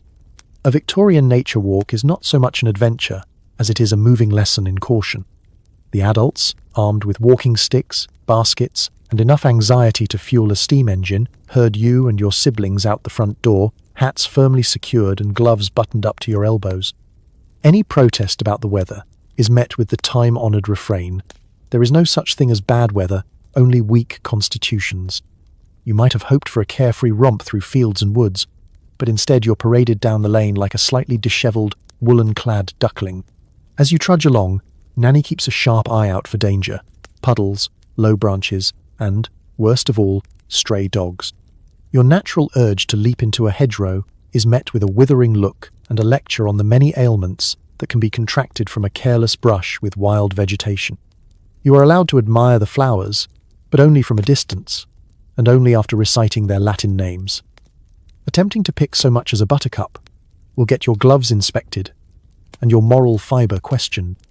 The approved activities include pointing at clouds, politely noting the shapes of various leaves, and asking questions that can be answered with a disapproving that's not suitable for children. Birdsong is to be admired, but never imitated. Climbing trees is right out, so is running, shouting, or anything that might attract the attention of a passing vicar. Your greatest hope is to be allowed to sketch a daffodil or collect a perfectly clean stone, both of which will later be confiscated, dusted, and possibly boiled, just to be safe. Despite these restrictions, there is a quiet magic to Victorian outdoor adventures. The countryside unfolds in a patchwork of meadows, hedgerows, and mysterious woodlands. The air is tinged with the scent of new grass and distant cows. Even the ever-present threat of drizzle can't dampen your curiosity entirely. Every so often, You glimpse something thrilling, a flash of a rabbit's tail, a cluster of wild berries, or a distant fox making a break for it before anyone can recite a moral lesson about cunning. Every outing is an opportunity for educational improvement. You may be required to recite poetry about nature, Ode to a Skylark is a favorite, or to sketch an acorn with feeling and accuracy. You're quizzed on everything from cloud types to the correct way to address a gardener. If you show the slightest bit of enthusiasm, a grown-up will remind you that true appreciation for nature is quiet and contemplative, meaning, please stop looking like you're enjoying yourself. If you're very lucky, you might be granted the rare privilege of wading in a shallow brook, but only after a lengthy risk assessment and the application of so many layers that falling in would just mean floating until someone fished you out with an umbrella. You return home muddy only in your dreams, the real dirt removed by vigorous brushing and the stern use of a boot scraper. Of course, some children find ways to rebel. A quick dash behind a hedge, a secret handful of snails, or a forbidden game of who can jump the furthest when the adults' backs are turned. These are the stuff of Victorian legend. You learn to treasure every stolen moment of wildness, every dandelion puff snatched on the sly, every grass stain you can successfully hide until laundry day. In the end, the Victorian nature walk is a paradox. You're out in the world, yet held firmly in check by etiquette and wool. But even through the layers, you catch a glimpse of the wildness that lives just beyond the lane, a reminder that, sometimes, childhood is less about following rules and more about finding adventure in spite of them. The Victorians love a good haunting. You grow up terrified of everything from jack-o'-lanterns to miasmas. Every unexplained cough is blamed on a nearby ghost, and you're expected to keep your soul tidy at all times. The nursery is filled with whispers and shadows. Every creak in the floorboards, every flicker of candlelight, is an opportunity for someone, usually an older sibling or a particularly mischievous uncle, to declare that the house is haunted. You're told never to whistle indoors, it summons spirits. To cross yourself before passing a mirror at night, that's where ghosts get in. And to avoid opening windows after dark, lest the miasmas or something even worse drift in. If you sneeze 3 times in a row, someone is guaranteed to make the sign of the cross and push a piece of bread into your hand, just in case. Superstition is woven into every part of Victorian childhood.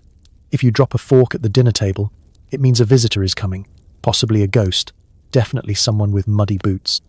Spilling salt is a near-apocalyptic event. You must immediately toss a pinch over your left shoulder to blind the devil. Don't ever step over a broom, or you'll never get married. If a black cat crosses your path, you're supposed to turn around, go home, and reconsider every life choice you've made so far. Bedtime is when things get truly spooky. The tales begin. Stories of haunted attics, wandering souls, and vengeful spirits who dislike children who giggle after sundown.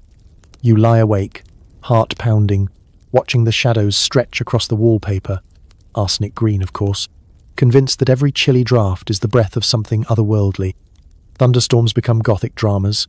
The howling wind is surely the wail of the restless dead, and if the clock strikes 13, well, best not to speak of that at all.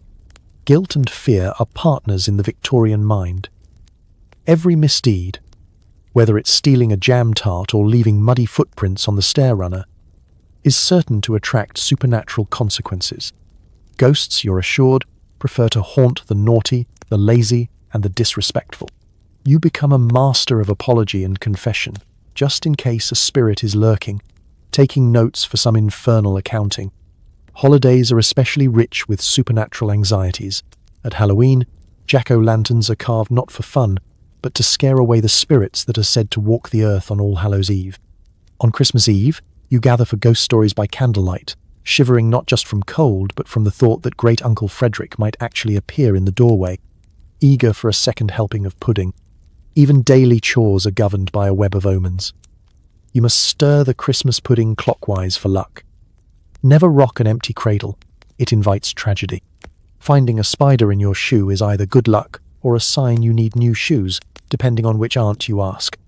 And if you ever dream of teeth falling out, don't mention it before breakfast, or the whole family will be in black by spring. Yet, amid the dread, there's a peculiar comfort in superstition. It offers a kind of logic for the unexplainable, a way to make sense of drafty rooms, mysterious rashes, and why the nursery always feels colder after sunset. You whisper protective charms, avoid ladders, and keep your eyes peeled for omens, hoping to navigate childhood without drawing the attention of the spectral bureaucracy. In the end, you grow up with a sixth sense for things that go bump in the night. Every shadow is a story. Every unexplained itch, a warning from beyond. Victorian superstitions may fill you with dread, but they also fill your childhood with drama, ritual, and a lifelong respect for salt shakers. So, you tuck yourself in, say your prayers, and remind yourself, as long as your soul is tidy and your bread is handy, you just might make it through the night, ghosts and all. Puberty arrives with no warning and absolutely no explanation. Victorian parents handle this by ignoring it completely, leaving you to figure out the horrors of adolescence with only a medical encyclopedia and your older cousin's terrifying stories. One day, you're playing marbles in the nursery, and the next, you're sent upstairs to rest for what seems like a year and a half. Your body begins to betray you in every way imaginable. You grow in places that aren't supposed to grow, squeak when you mean to speak, and develop a sudden, mortifying awareness of elbows. Spots appear overnight, hair does unpredictable things, and you are suddenly, for no reason at all, taller than your mother and more awkward than a calf on ice. The official Victorian response is to say nothing at all. The word puberty is never uttered. If you ask your parents what's happening to you, they direct you to the family library, where the medical encyclopedia offers helpful, vaguely alarming illustrations and advice such as cultivate fortitude, avoid excessive reading, and take cold baths daily. The book's chapter on the change is 3 pages long, 2 of which are dedicated to listing symptoms that may or may not include unusual dreams, secret thoughts, and fits of giggling. Practical advice is doled out in cryptic warnings. Sit up straight. You're getting a stoop, your father mutters. Don't eat too much cheese at supper or you'll get ideas, says your mother, with the air of one imparting ancient wisdom. No one explains what kind of ideas. If you complain of new aches, you're given a tonic with a name like Dr. Fortitude's invigorating solution, which tastes like nail polish remover and is probably 40% gin. Girls receive a particularly bewildering crash course in Victorian modesty. The day you receive your first packet of mysterious blue ribbons, you know something is up. If you ask your mother, she simply blushes and recommends extra prayers. The household's womenfolk become tight-lipped and mysterious, offering advice like never sit on cold steps and don't run after tea. If you faint in public, everyone nods knowingly and changes the subject. For boys, the transition to manhood is equally mysterious and considerably more itchy. Suddenly, you're expected to spend hours at cricket, recite poetry with newfound gravity, and stop climbing trees, even though you secretly want to more than ever. Older cousins corner you with alarming tales of what to expect, most of which involve sudden whiskers, wrestling matches behind the stables, and the need to carry a handkerchief at all times for emergencies. Your skin rebels, your voice mutinies. You become aware of other people, girls, boys, the baker's apprentice, sometimes all at once, sometimes with the mortifying intensity of a 3-volume romance novel. Courtship, according to the family manual, is best conducted at a distance, preferably by letter, and ideally in the company of at least 4 chaperones and a dog. Your first crush is an agonizing secret, revealed only to your diary and possibly the family dog. The biggest challenge of all is dealing with emotion. Victorian children are trained to suppress feelings, but adolescence is a riot of new sensations, rage, joy, embarrassment, existential dread, all surging through you at once. You're expected to weather these storms with decorum, composure, and the occasional brisk walk. You cope in classic Victorian fashion, bottle everything up, write a brooding sonnet, and sigh dramatically at regular intervals. Eventually, you emerge from the ordeal battered but wiser, with a new appreciation for quiet corners and the ability to fake a calm exterior while panicking inside. You look back at your Victorian adolescence as a time of mystery, confusion, and surprisingly strong tea. By the time you finally join the adult table, you understand why everyone pretends not to notice what's going on with the teenagers. Some things, in the grand tradition of the era, are simply better left unsaid. Bedtime means a brisk prayer, a cautionary tale about the dangers of pride, and maybe a spoonful of sedative sleeping draught. The house creaks. The gas lamps hiss. and you drift off, grateful to have survived another day, at least until the next mysterious rash appears. The evening routine in a Victorian household is a ceremony of winding down, but not exactly winding down as we know it today. There is no gentle lull of white noise, no stories of benevolent bears in enchanted forests.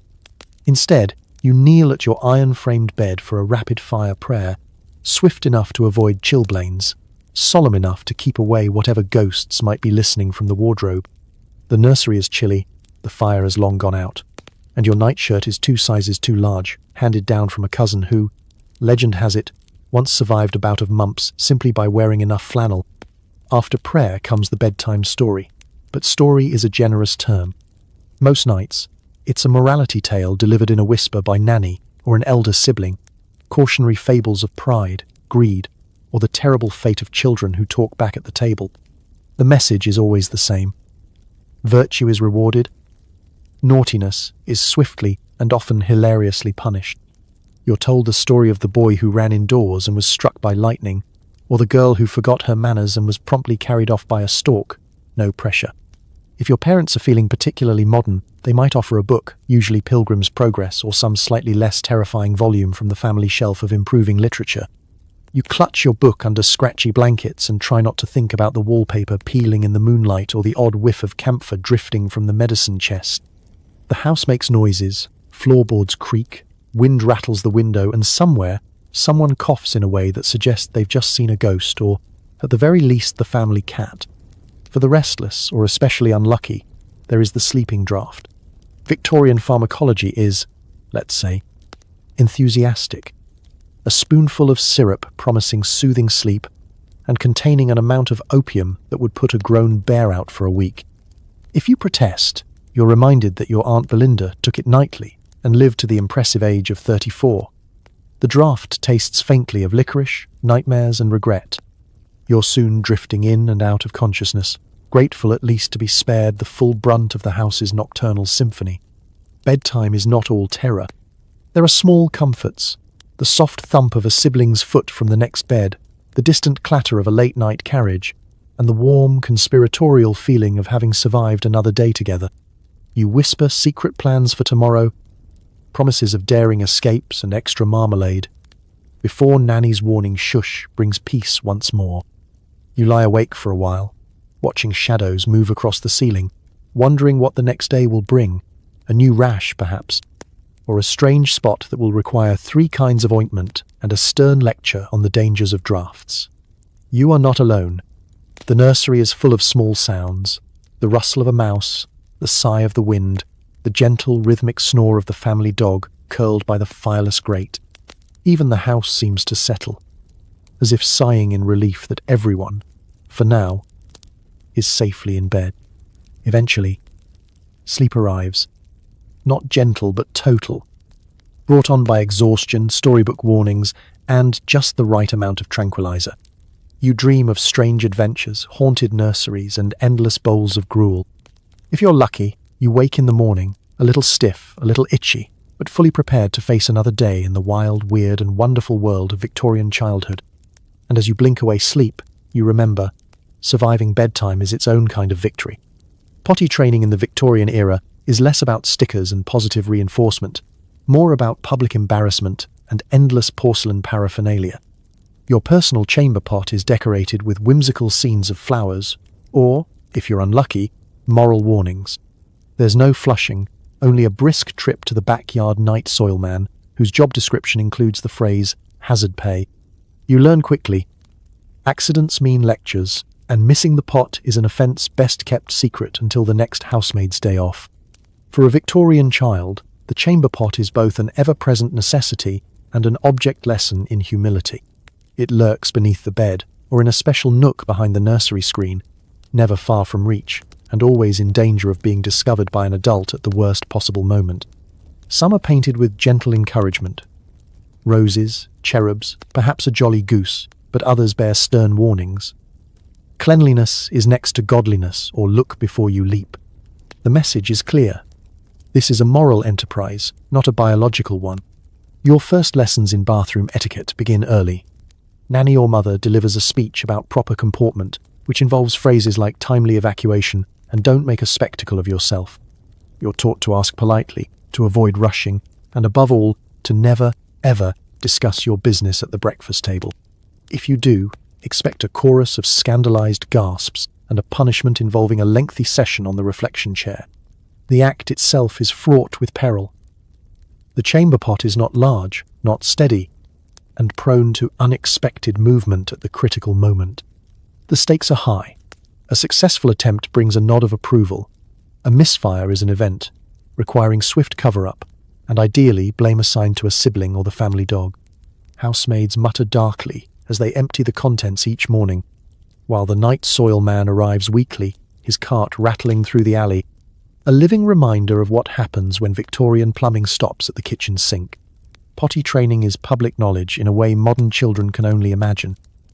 Older siblings delight in sharing horror stories of their own early failures, or worse, inventing entirely new tales for your edification. Remember when Cousin Edmund missed the pot? Had to eat cold cabbage for a week, and apologized to the entire household, including the cat. These stories are designed to haunt your dreams and keep you vigilant at all costs. Accidents are inevitable and treated as cautionary tales.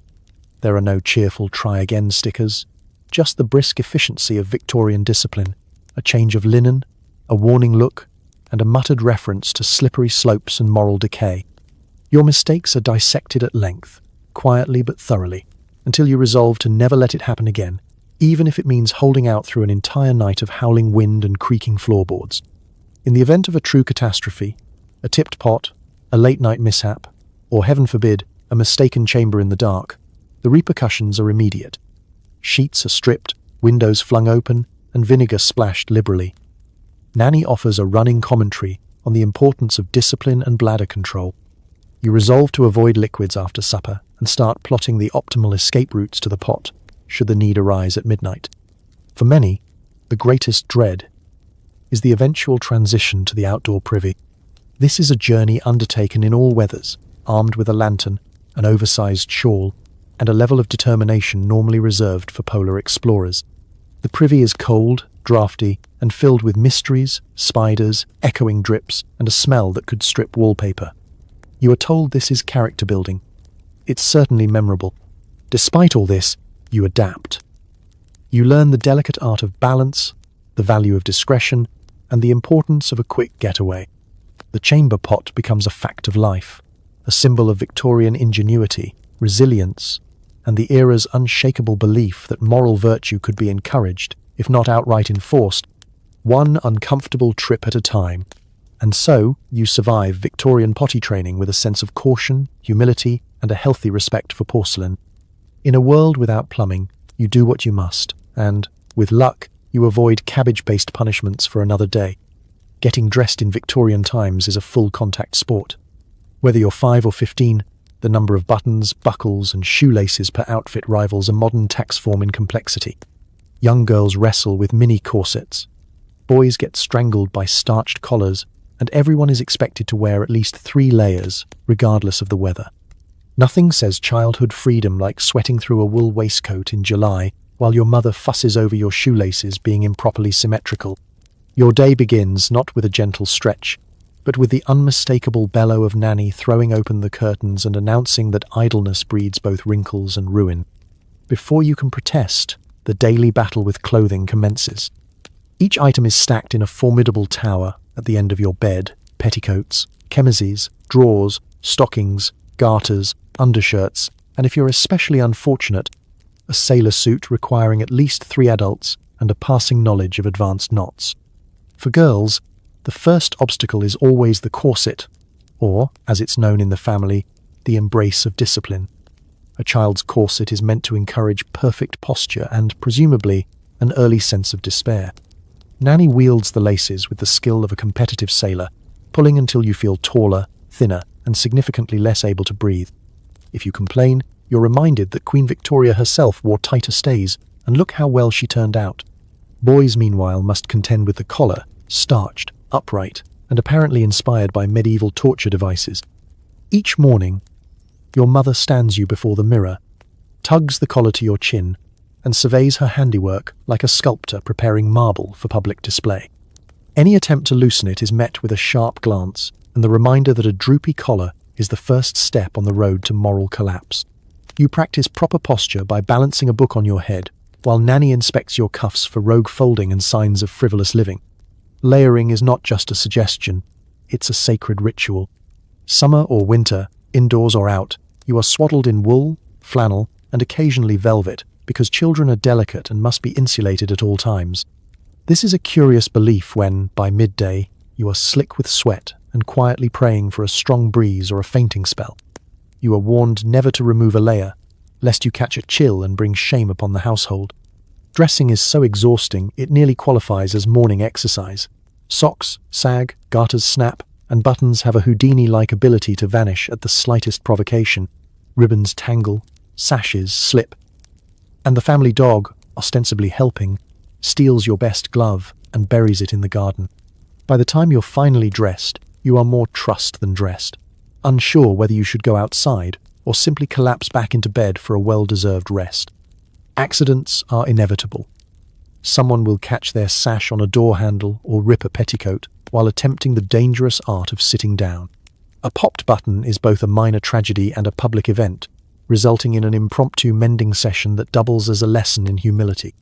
Mothers see every loose thread and treat each wardrobe malfunction as an opportunity for moral improvement. A stitch in time saves embarrassment at tea. Special occasions, of course, bring added perils. Lace collars with microscopic hooks, hats pinned to your scalp with an optimism bordering on cruelty, and shoes so tight they might as well have been made for a different species. You sit for the family portrait in an agony of pinches and itches, practicing the kind of fixed, panicked smile that future historians will mistake for Victorian seriousness. Yet, through the sweat, the pinches, and the endless scolding, you develop agility, patience, and a deep appreciation for moments spent barefoot and unsupervised. By nightfall, you peel off your layers with relief, marvel at your continued survival, and drift off to sleep, your dreams haunted by the faint rustle of petticoats and the click of mother's mending scissors, always ready for tomorrow's wardrobe war. Getting dressed in Victorian times is a full-contact sport. Whether you're 5 or 15, the number of buttons, buckles, and shoelaces per outfit rivals a modern tax form in complexity. Young girls wrestle with mini corsets. Boys get strangled by starched collars, and everyone is expected to wear at least 3 layers, regardless of the weather. Nothing says childhood freedom like sweating through a wool waistcoat in July while your mother fusses over your shoelaces being improperly symmetrical. Morning begins not with a yawn but with a battle cry. Nanny throws open the curtains, the cold rushes in, and you're reminded there is no such thing as 5 more minutes in the Victorian household. Your clothing is neatly stacked in a complicated, intimidating pile: petticoats, drawers, undershirts, stockings, garters, chemises, waistcoats, shirts, and, if you're particularly unlucky, a sailor suit with a neckerchief that has only ever been tied properly once by a great-aunt now lost to history. For girls, the day's first obstacle is the corset. Yes, even for children. The stays are meant to train your posture and your soul. Laced up by Nanny with the kind of enthusiasm usually reserved for securing livestock. The feeling is less supportive and more rib-crushing, designed to give you a ladylike silhouette and, incidentally, ensure you never take a deep breath again until adulthood. Movement is restricted to gliding, shuffling, or the very occasional well-choreographed collapse onto a fainting couch. Boys, meanwhile, contend with starched collars so stiff they could be used as emergency splints, and shoes that take 2 adults, a boot jack, and a prayer to remove. Your morning is spent practicing proper posture by balancing books on your head while Nanny inspects your cuffs for frivolous folding. If you think yourself clever by loosening a button, beware. Mothers possess supernatural abilities to detect and correct even the faintest asymmetry at 20 paces. Layering is not just encouraged, it's mandatory. Summer, winter, indoors or out, your fate is sealed beneath a cocoon of wool, flannel, and, for the daring, velvet. The logic, as explained by adults, is that children are naturally fragile and must be insulated at all times. This is a curious stance in July, when you're slick with sweat, scratching at woolen seams, and quietly calculating the odds of fainting before breakfast. The act of dressing is so exhausting it qualifies as morning exercise. Socks sag, garters snap, and buttons seem designed to leap from their holes at the least opportune moment. Ribbons tangle, laces knot, and the family dog, supposedly helping, runs off with your second-best glove. By the time you're fully dressed, you're not sure whether to go outside or simply lie down and recover. Accidents, of course, are inevitable. Someone will trip over a too long hem or get a sleeve stuck in a door. If you rip your petticoat or lose a button before lunch, there's a very public mending session with Mother, who treats every wardrobe malfunction as both a teachable moment and a minor tragedy. Those of a rebellious nature dream of garment reduction, quietly plotting to accidentally leave a layer or two behind on laundry day. Special occasions bring even greater challenges. Lace collars with microscopic hooks, cravats folded according to the laws of Euclidean geometry, and hats pinned to your scalp with a force usually reserved for scientific experiments. Woe betide the child whose bonnet is crooked, whose sash is askew, or whose boots are muddied by honest play. Despite all this, you survive, developing agility, stamina, and the ability to sit very, very still. You learn to appreciate the simple things, a loosened ribbon, a moment without shoes, or the sweet rebellion of untucked shirt tails. You come to understand why adults drink so much tea and why family portraits always look faintly panicked. In the end, Victorian childhood attire is as much about discipline as it is about decency. You're wrapped in tradition, practicality, and just a touch of paranoia, armored against the world, the weather, and the vague threat of falling into bad habits. By the time you finally peel off your last layer at night, you've earned your sleep, your stripes, and perhaps, if you're lucky, a single night with buttons left blissfully undone. So as you drift off tonight, tucked into your clean, quiet bed, with central heating and a mattress that doesn't bite back, spare a gentle thought for the children of the Victorian era and the parents, who were honestly just doing their best with a handbook written by superstition, questionable science, and pure, unfiltered anxiety. You've survived the nursery gruel, the nursery rules, and more household toxins than the periodic table. You braved lead paint, teething syrups that could tranquilize a pony, and family portraits so grim they'd scare away nightmares. And if you made it to adulthood, you did it with at least 3 moral lessons, a collection of rashes, and a deep suspicion of all things cabbage. Let's be honest, Victorian parenting might have been well-intentioned, but it was also bizarre, bonkers, and occasionally borderline criminal. Yet somehow, through all the discipline, dubious medicine, and layers of woolen underwear, families managed to stick together. Children grew up tough, creative, and equipped with survival instincts that would put a modern prepper to shame. Tonight, as you listen to the soft hum of your fan, maybe whisper a quiet thank you to your own ancestors who survived calomel, cod liver oil, and a childhood where fresh air sometimes meant dangling in a wire cage above the street.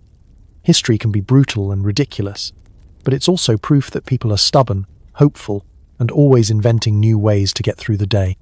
So relax, breathe easy, and let go of whatever small, modern worries you carried to bed. Because right now, there's no laudanum in the medicine cabinet, no arsenic in the curtains, and nobody's insisting you finish your liver pudding. Just the comfort of the present, the luxury of safety, and the quietly heroic absurdity of those who came before. Sleep well, and may your dreams be free of nannies with mustaches and lead-based wallpaper. Good night.